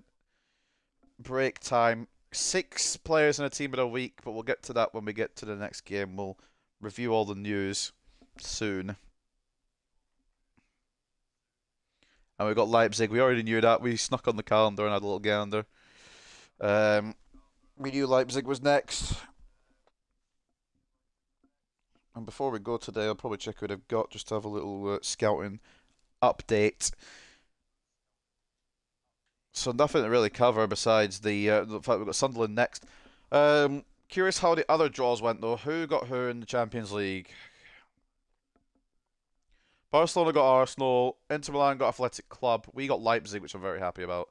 One of the worst. Not even not one of the worst. One of the weaker teams in there. Milan and Bayern as well. Where did Leipzig come in the league phase? 9th. So they're not all bad. We'll go have a look at our team after the Sunderland game. And in the Premier League, we should be 5 clear now. That's the wrong one. But yeah, 5 clear at the top now once again, ahead of Arsenal. They are on our tail, kinda, but it really is going to be a 2-horse race for the title. It looks as if us and Arsenal are probably going to cement a top 4 finish again. That 4th place spot is really sought after, though. Liverpool, Aston Villa, Chelsea, and Manchester City all about it. Brighton in the conversation as well as Wolves. And even Spurs maybe not out of it quite yet.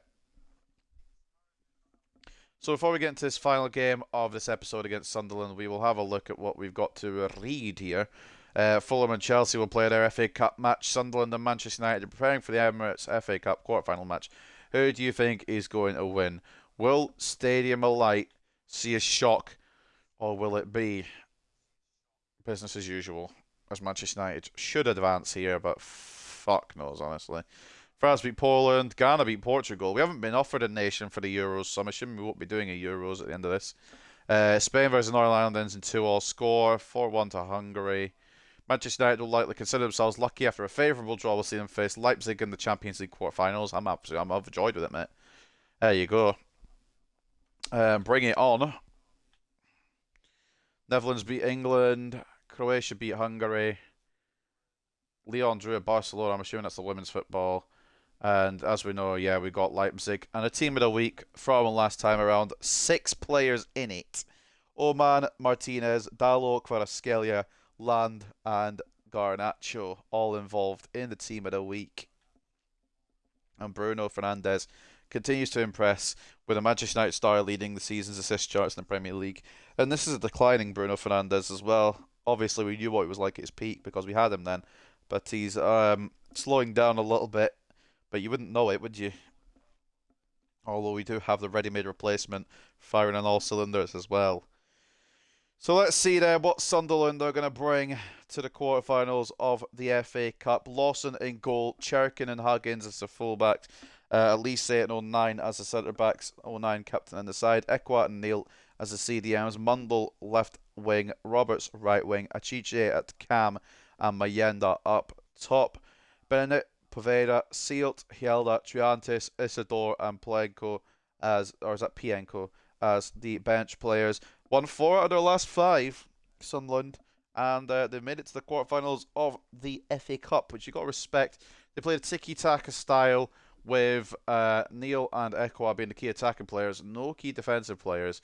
And looking at stats, the man to watch is not Mayenda, because he won't be starting. It'll be Esteban Lapal, who has 3 goals in 3 games and an assist for the Black Cats. An assist as well from Jay Matete. Achiche as well has got 3 from Cam. He's probably looking quite good in this career mode at this point as well. Decent rating. And Cherkin with a goal as well. So that is what we've got. Obviously, we're going to rotate for it, but I might keep a couple of strong players in there just in case. We should be able to advance. And just a quick reminder, the other quarterfinals: Spurs, Newcastle, Sunderland, Man United, Fulham, Chelsea, Ipswich, Bournemouth. So let's go into the next match day at the Stadium of Light. Eagle Land's fucking exhausted, fair enough. We'll just put a lowly Bruno Fernandes in there then. Have we got anyone that I kind of want to... We don't really, do we? Maybe we'll switch up the system just for this game. Just so we can use Bergvall.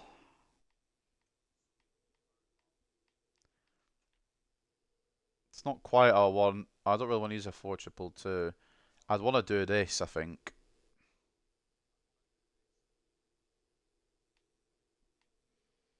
I don't really want to use a 2-striker. I'll be real here. I don't really want to use a 2-striker. We'll go with this. Just for this game only. So I'm going to chuck in Bergvall.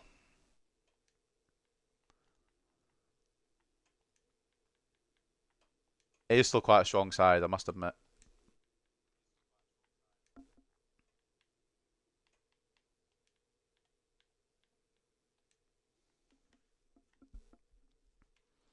But I think that's how we go. It'll do the job anyway. It'll definitely do the job. I kind of want to use Bowman in this one, but with the way I want to use Bergvall, it probably isn't possible. So we won't.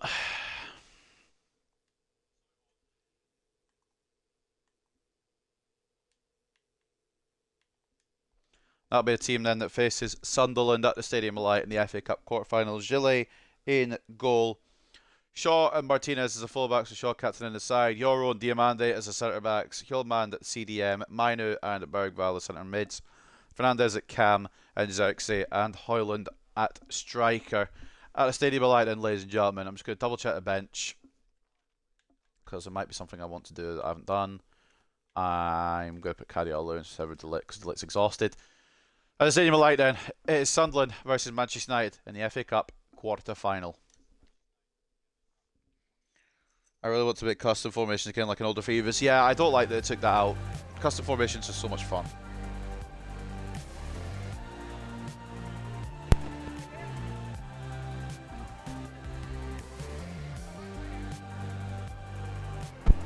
I don't know why I took him out. Very upset behaviour.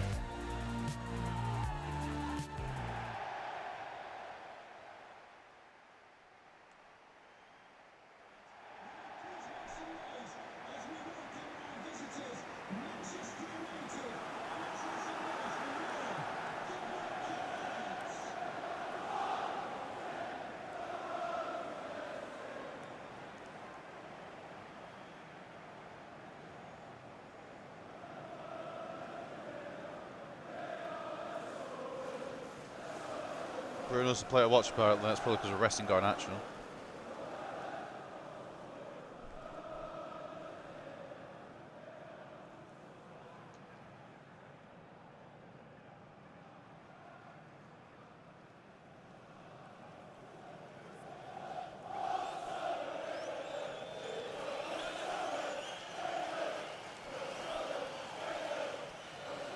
But Sunderland fans are fully behind their boys, as they should be.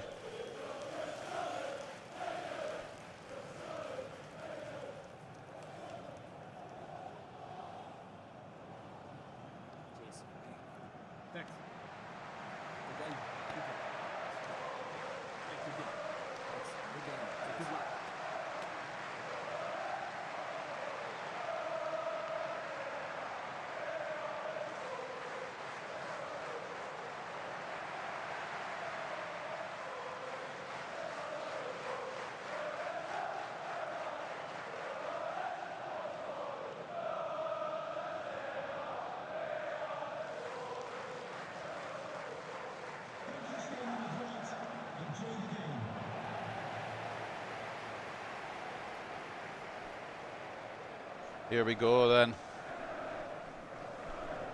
It should be a straightforward process, but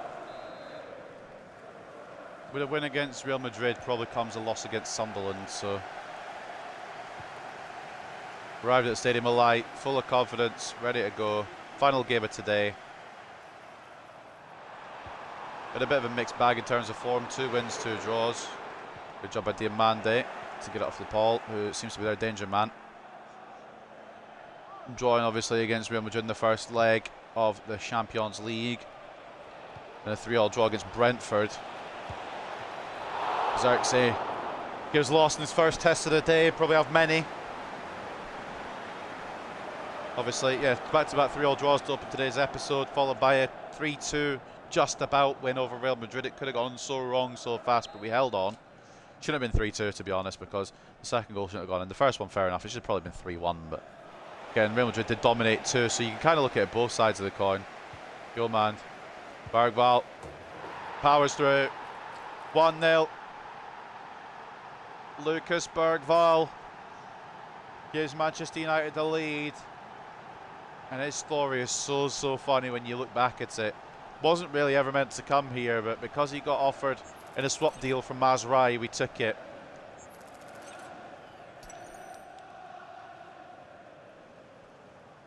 I don't know why Spurs gave us Bergvall, but I'm glad they did.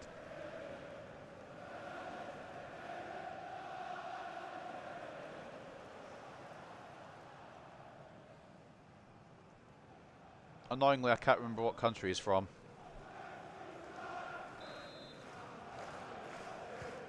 I want to say Denmark, but I'm not going to say it. Or Sweden. It's a Scandinavian country, I just don't know which one.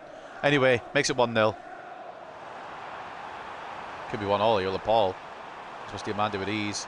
As I try to catch up and switch to him, it doesn't work. Poveda. Back to Huggins. Luke Shaw. Sweden, yeah, I couldn't remember which country it was. I thought it was either Denmark or Sweden. I was kind of close. Xerxes, try to find Højlund. Xerxes knocks it down, Bruno. I want that to go to Cobby, but okay. Works too, I guess. Only really using Bruno today because Land is tired.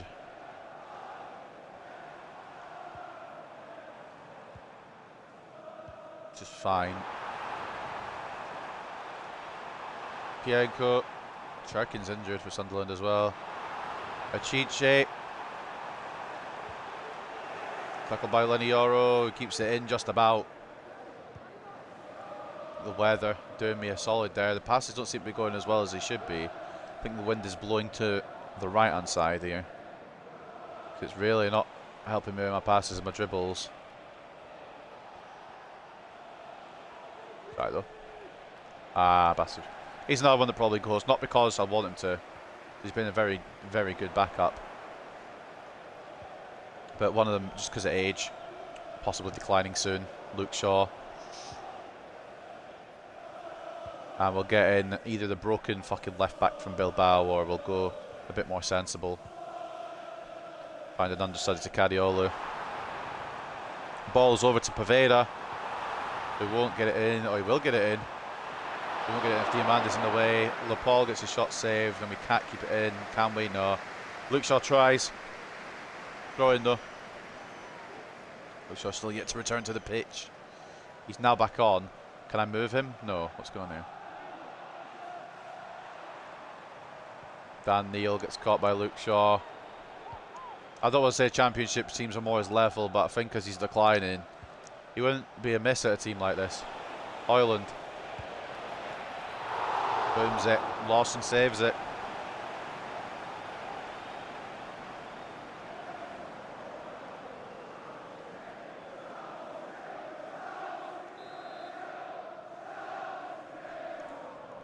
Bruno Fernandes.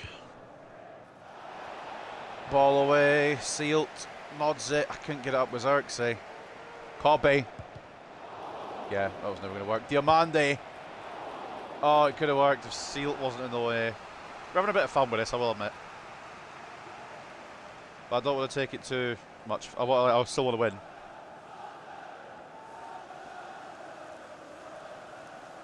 Bruno Fernandes. Euro, down, Shaw. Oh, good save, Lawson.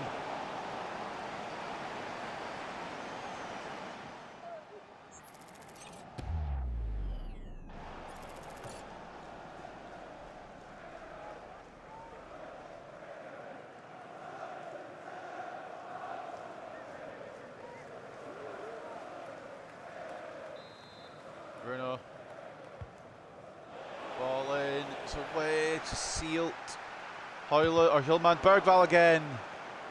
They're really holding us off here, or trying their damnedest to. Shaw should get there, lovely. He still seems like a pretty good player in his career mode. It's a great ball.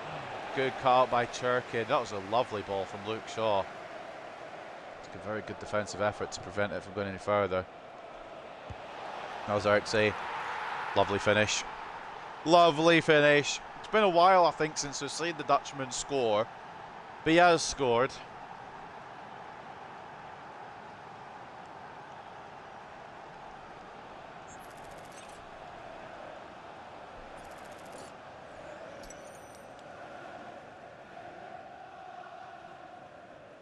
Not really much you can do about it. It's just a really nice, well-taken finish.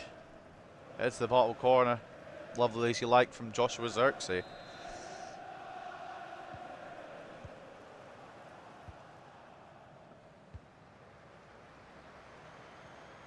FA Cup quarter-final. I think we always knew that it would go in the favour of the reigning Premier League and FA Cup champions, but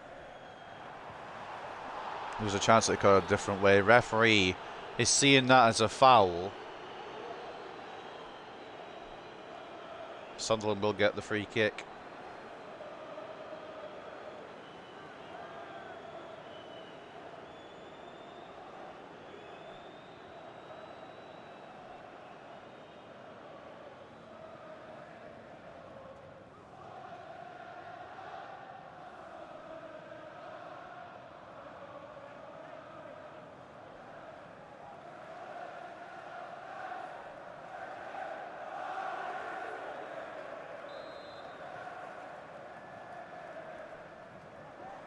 Ball in. Oh, not ball in. Ball around. Not really sure what the end goal is here. Laporte. Away, back out to Cherkin.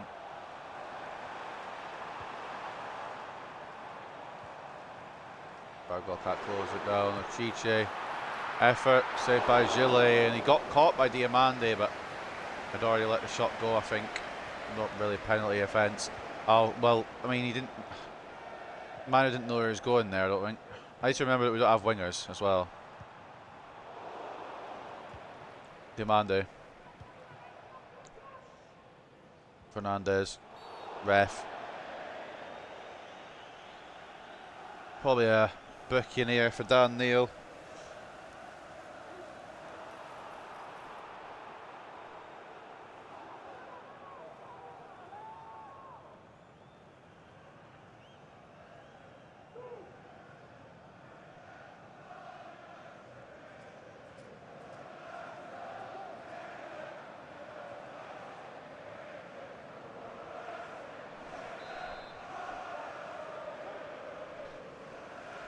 Right, come on, Cobster. That's not Cobster. Go on, Diamande. Fuck it, mate. Twat one. Yeah. Was never going to work, was it?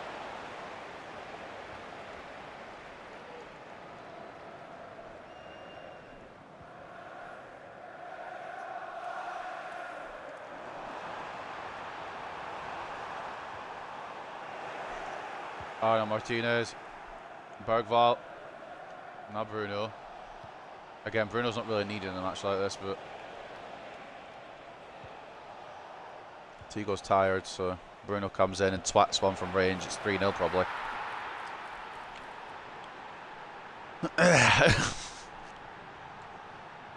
Bruno put on a show, trying to get some form back.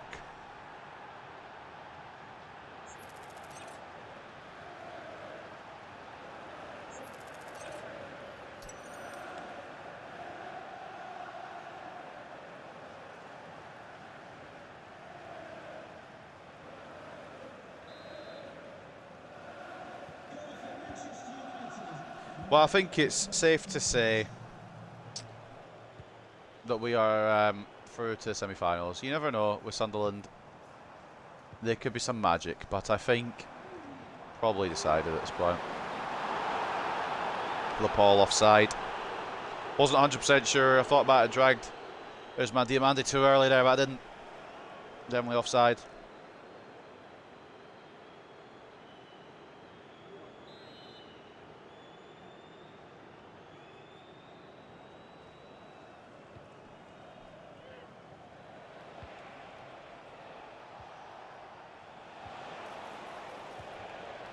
I think that's offside against Xerxes as well. Not the greatest of opportunities anyway. I took it quickly because I knew it was offside, I'll be real.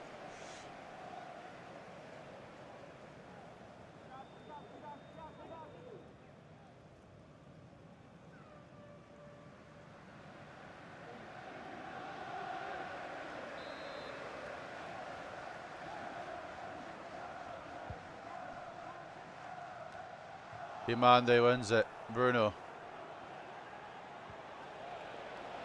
Over to Xerxes. Well, it would finish if I pressed B and he just didn't do anything. He just stood there, dancing around with the ball. I pressed to shoot. I wouldn't. I'm mad, but I wouldn't be as mad as I usually am because we're 3-0 up at half-time and it's Sunderland.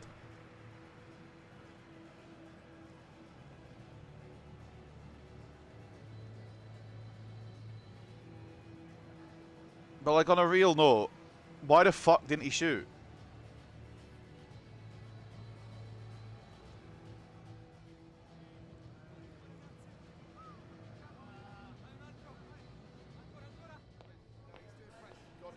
Was he just not fancying it? Did he not feel it? Didn't feel like shooting. Fair enough. Understandable. I wouldn't either, to be honest. 55 to 45 in terms of possession for Sunderland, but that's all they've had. With 11 shots to 2, and 1.3 expected goals to 0.3. It's kind of a one-sided fucking affair at the moment. And it'll probably continue to be that heading into the second half. Bergvall, man of the match with a 9.1. Goal and 2 assists. He's been involved in every goal, so fair play to the Swede. A goal and a 9 for Bruno. A goal as well for Xerxes and an 8.1. The other assist coming from Hjulmand as a 7.5. Gilles with a 7.5 as well. Hasn't had much to do. But what he has had to do, he's saved. So fair play to him. Man of the match with them, if you can pick one, Jensen Sailed so far. Try to block what he can. But unfortunately, for Sunderland, they're just kind of think it's a very good Man United side. 7 shots, 4 saves, 3 conceded by their goalkeeper, Lawson. Who knows what that number is going to be at the end.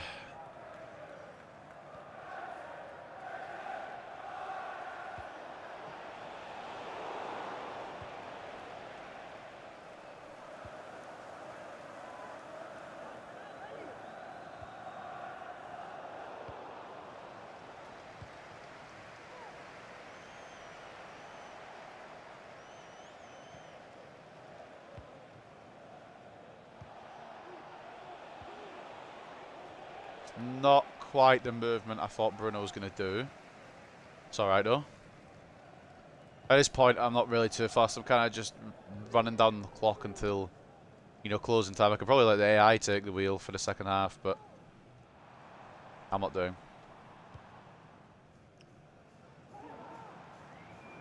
Like I can just tactically manage it, but I can't. I'd rather be playing. You know, it's Poveda.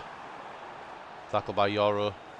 Who again, he's really, I know it's taken a little while and his potential's kind of stalled a bit, but he's really growing into this team now.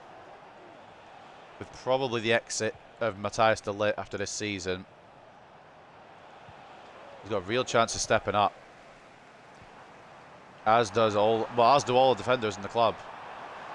With de Ligt going, a starting spot is opening up. At the moment, obviously, number 1 contender for it's Inacio, but Diamante's good for it. Yoro's doing really well recently. He's good for it. Foul on Shaw. They wanted the penalty, but we get the free kick.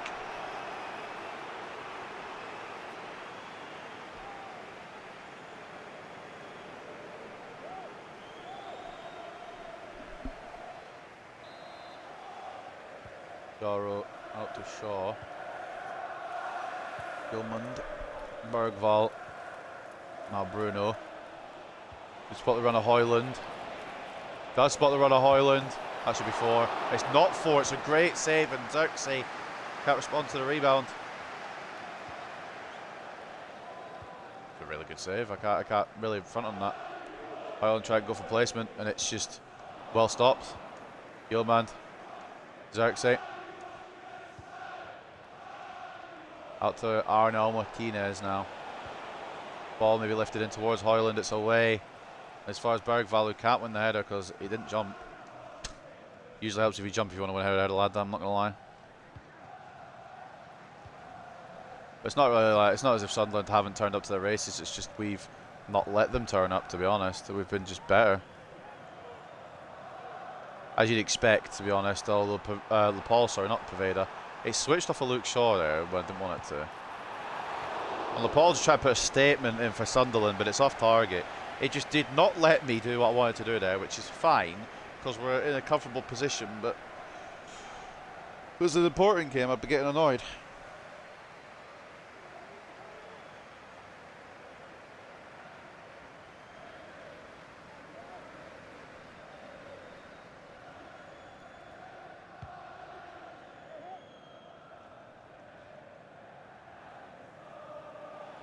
Xerxes. Hoyland twats it. Lovely strength from the Dane, and he does get his goal.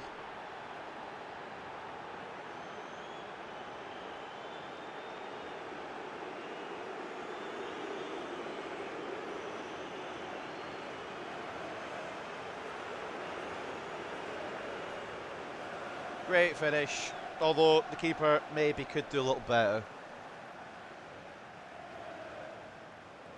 Yeah, no, the keeper could probably do a big bit better, to be honest.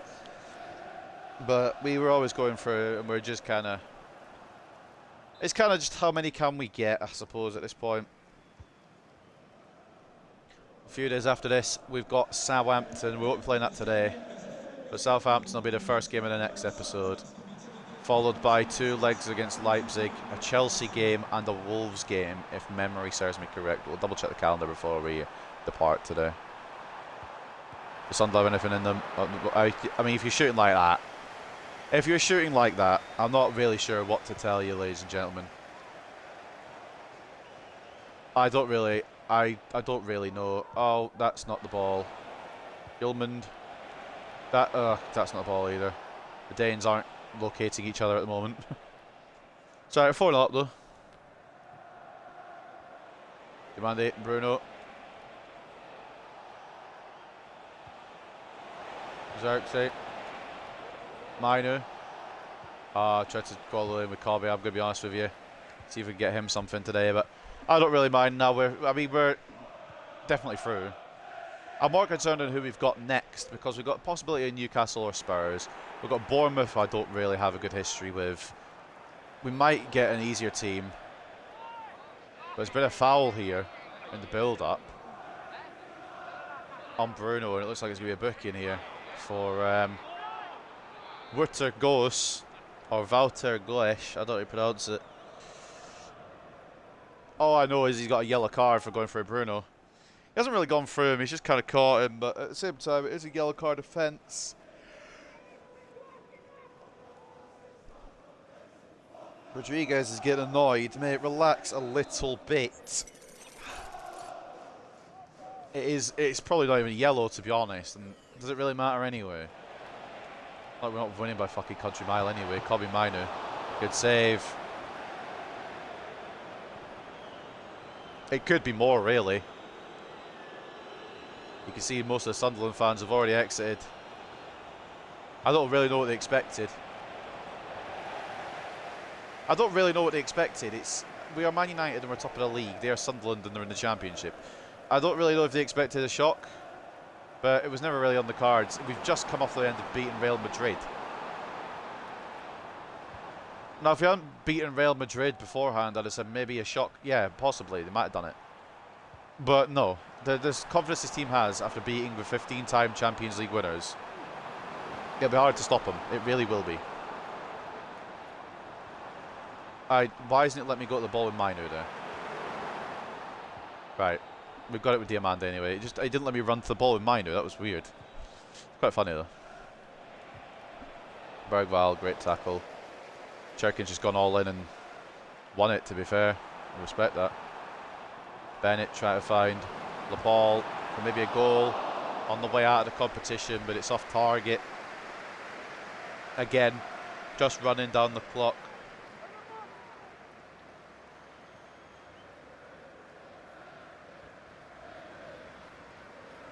Do not know who's just come on. I think Mayenda's just come on for Pavade. I knew Mayenda was coming on, I just didn't know who was gan off. We've got 4 minutes, I'm just kind of running down the clock, to be honest. I'm in absolutely no rush. Been a very one-sided affair. They've had maybe half chances here and there, but one-sided affair.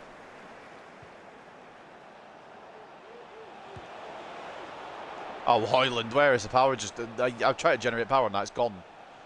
It's gone AWOL. Should have had another one there, Rasmus Hoyland, but just not enough. But not any power, and I can't say not enough because there just wasn't any. Like, it just did not travel. It just stopped. Bennett versus Diamande wins that footrest. It looks as if it's going to be, well, initially the Costa Rican, but Diamande brings it away. Martinez now with 3 minutes to go. Can we get one more to take with us? 5-star performance in that? No, not like that. Fucking hell. They might still get a chance for a consolation. Will they get some consolation? Not with Diamande's fucking speed. Jesus Christ. Jesus Christ. I meant to kick that out for a throw-in. Oh shit. I meant to kick that out for a throw-in. Oh dearie me. Will they get one more chance at something off the corner? Does it really matter? The answer is, of course, no. Maybe for a personal goal tally for one of the Sunderland players. It won't be for Sealt, and it won't be for any Sunderland players, as we dispatched them with ease. 4-0 in the end.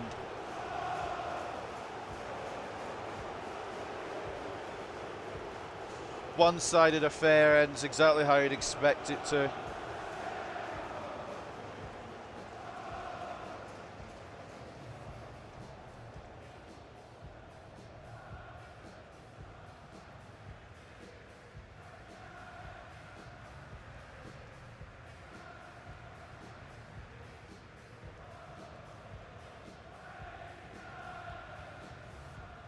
Can't sing 20 times in the FA Cup. We're going to sing in the Premier League. Will you stop being idiots? Take a look at the stats and at the end. Match factos. 59-41 in terms of possession for Sunderland. We're not really a ball-holding team, to be fair. 15 shots to 6 for us. 2.6 expected goals to 1.8. It's not like they didn't have the efforts. They just didn't get what they needed. We were just a different class, which we should be with this team, to be honest with you. A goal and a 9.3 for Bruno Fernandes earns him man of the match. It probably should have been Land today, but he was tired. Bergwall with a goal and 2 assists and an 8.9. 8.6 for Xerxes and a goal. 8.5 for Hoyland and a goal. 8.4 for Diamande as well. Gillet getting the clean sheet. He gets an 8.3 with 3 saves made today. Yoro and Hjulmand solid as well. Hjulmand bagging an assist. And the rest didn't really need to do much, and the ratings kind of reflected that. For Sunderland, Laporte desperate to try and get a goal against the big boys. Tried his best, didn't succeed. 7.7 for him. 7.2 for Sealt. 7.1 for Paveda. 7.1 for Cherkin. Kind of just average ratings and below for the Sunderland side. And Lawson, who still growing into football, looks like a youth academy player. 11 shots, 7 saves, 4 conceded. It could have been worse. It really could have been. So fair play to Lawson for putting up a fight. Spurs and Newcastle got an extra time. Oh, it's Newcastle that won on penalties. Spurs may win 1 trophy this season, but they won't win 2. So far in the semi-finals, we've got Newcastle, Manchester United and Chelsea. Presumably Ipswich will join us. Oh, sorry, presumably Bournemouth will join us. My apologies. Curious who we'll get. Probably one of the fucking annoying teams. The Amanda's pass was on point today. How much did that contribute to the positive result? It contributed highly because his passing was on point. Yeah, encourage the man. It was beautiful. But yeah, no, Diamande did really well. I suppose it is a championship side. McGlynn usually dictates the tempo of these games for sheer quality, does he? Like, where was he then? Bergvall was brilliant. If we use that system, or if we use Bergvall, we can switch to that system. And he'll thrive by the looks of it. And Bruno, well, it was Bruno Fernandes, a 91 rated player, versus Sunderland AFC, a championship team. I'm not being funny, but if he had a shitter, it might have ruined the rest of his time at Manchester United. It would have been funny, but I think nobody would have taken him seriously as a real threat anymore. Well then, that is where we end today. But first, a role update for Roman Bowman, who is now a plus winger. Look at all those traits, man. He's got plus on all the right wing fucking traits. He is the man for the future, definitely. He's slowed down a little bit recently. We'll keep him on a pace thing actually for now. But he is gonna be there. He's definitely gonna be there. And anything else before we do the training plans? Doesn't look like it. We've got Southampton next.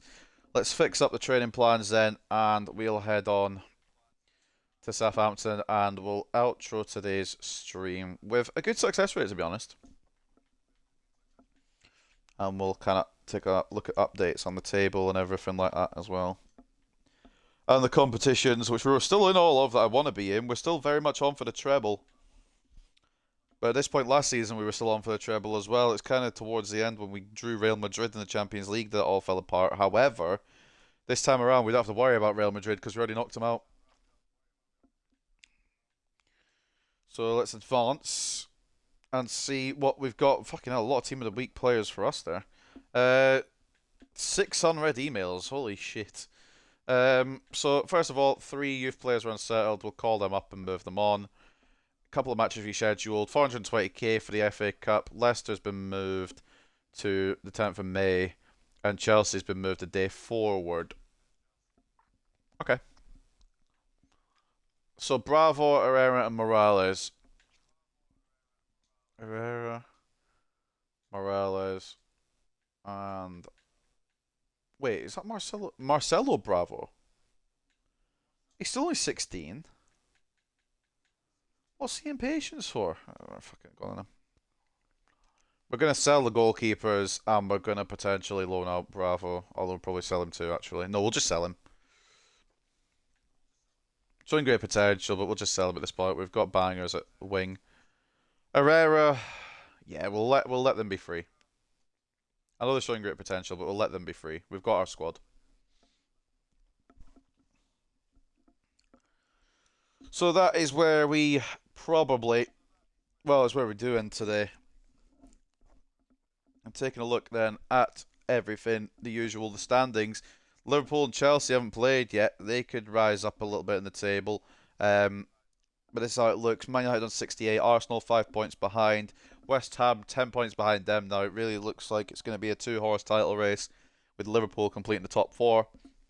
Aston Villa, Chelsea and Manchester City sniffing around. Brighton, Wolves and Spurs complete the top half.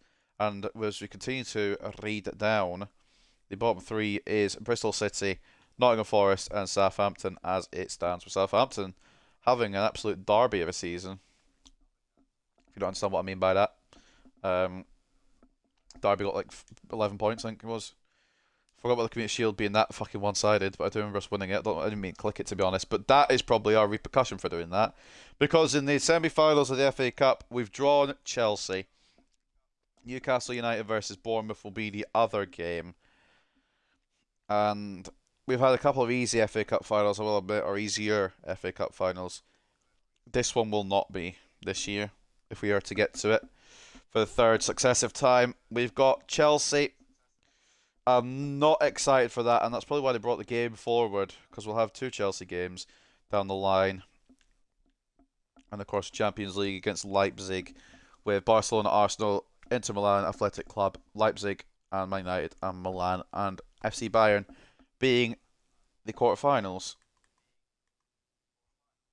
Now, the Calandrini, what does that say? What have we got next time then? Because it could all have fucking mixed up at this point. I know we kick off away at Southampton at St Mary's, but what's after that? Holy shit, what a month. So, next episode, we'll play up to the second Leipzig game. And then the episode after that, Wolves, Chelsea, Arsenal. Fuck knows where the semi-finals will fall if we get past Leipzig, Fulham, and Leicester. I mean, it could all be mixed up again with more qualification into the next rounds of everything. So what I do know for sure is next episode, and as you look at this now, I wanted to check this as well. Gyökeres and Garnacho now equal on goals. Garnacho's done it in less goals as well. Xerxes on 15 is mad, by the way. I don't remember many of them goals happening. We've got 4 of the 5 top spots on the assist leaderboards and the top clean sheets as well from Zan Oman. So lovely jubbly with that. So take a look then at the stats and then looking at the news to end today. Stats-wise, Garnacho's gone clear now at the top of the goal-scoring charts, hasn't he? He scored quite a lot today. 29 and 10 for our Ballon d'Or winner in 37 appearances. Absolute marvel. 23 and 9 for Xerxes. Mad, because I do not remember a lot of what he's done this season. And Rashford was 16 and... It's probably because I took a massive break in the middle of the season. Rashford was 16 and 14 as well. He has really brought it back. Haaland 14 and 5. Bowman 13 and 17. Again, another one where I kind of don't remember what he did. But, I mean, he's probably done something to get those numbers. 12 and 18 for Bruno, which, as he's decreasing in overall and increasing in age, is pretty good. 8 and 14 for Kvaratskhelia. Not quite a breakout season of season 1, but decent. Land with 7 games. He's got 3 and 6, which is very good. Kobe 2 and 3. Nagarte 2 and 1. 1 and 1 for Laurent, who's out on loan at Wolves. He's now 80 rated.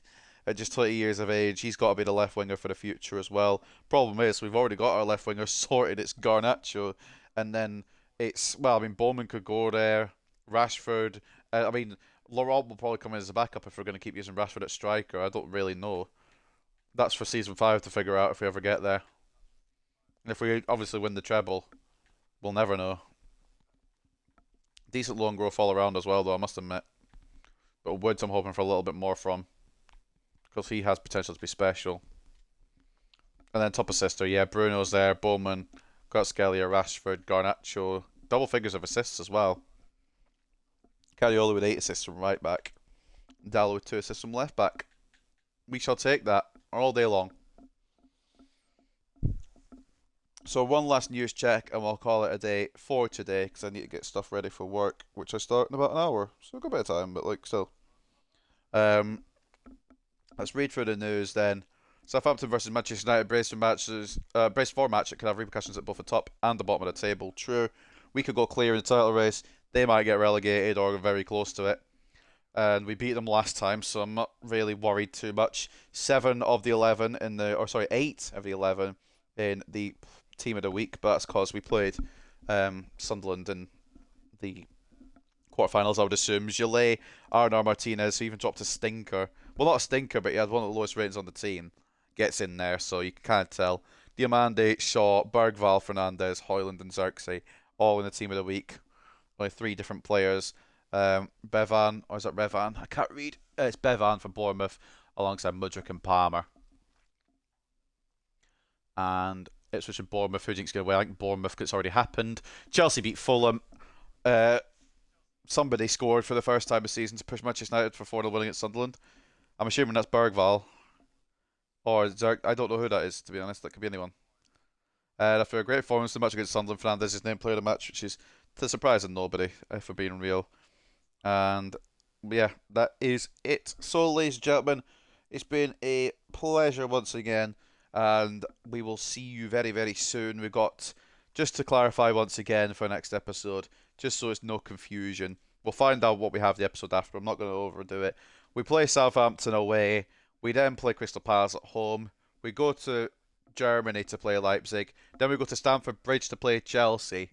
And then we come back to Old Trafford to play Leipzig again to close out episode 11 of season 4.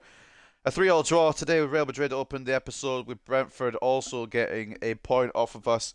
We were obviously focused on the task at hand in the second leg, where we won 3-2 to advance past the Galacticos into another Champions League quarter-final. A 4-1 win over West Ham just shows that we are levels above in the Premier League right now, and we it was a one-sided match as you would expect against Sunderland at the Stadium of Light to put us into the FA Cup semi-final. So ladies and gentlemen, that is going to wrap up today's episode. I hope you have enjoyed.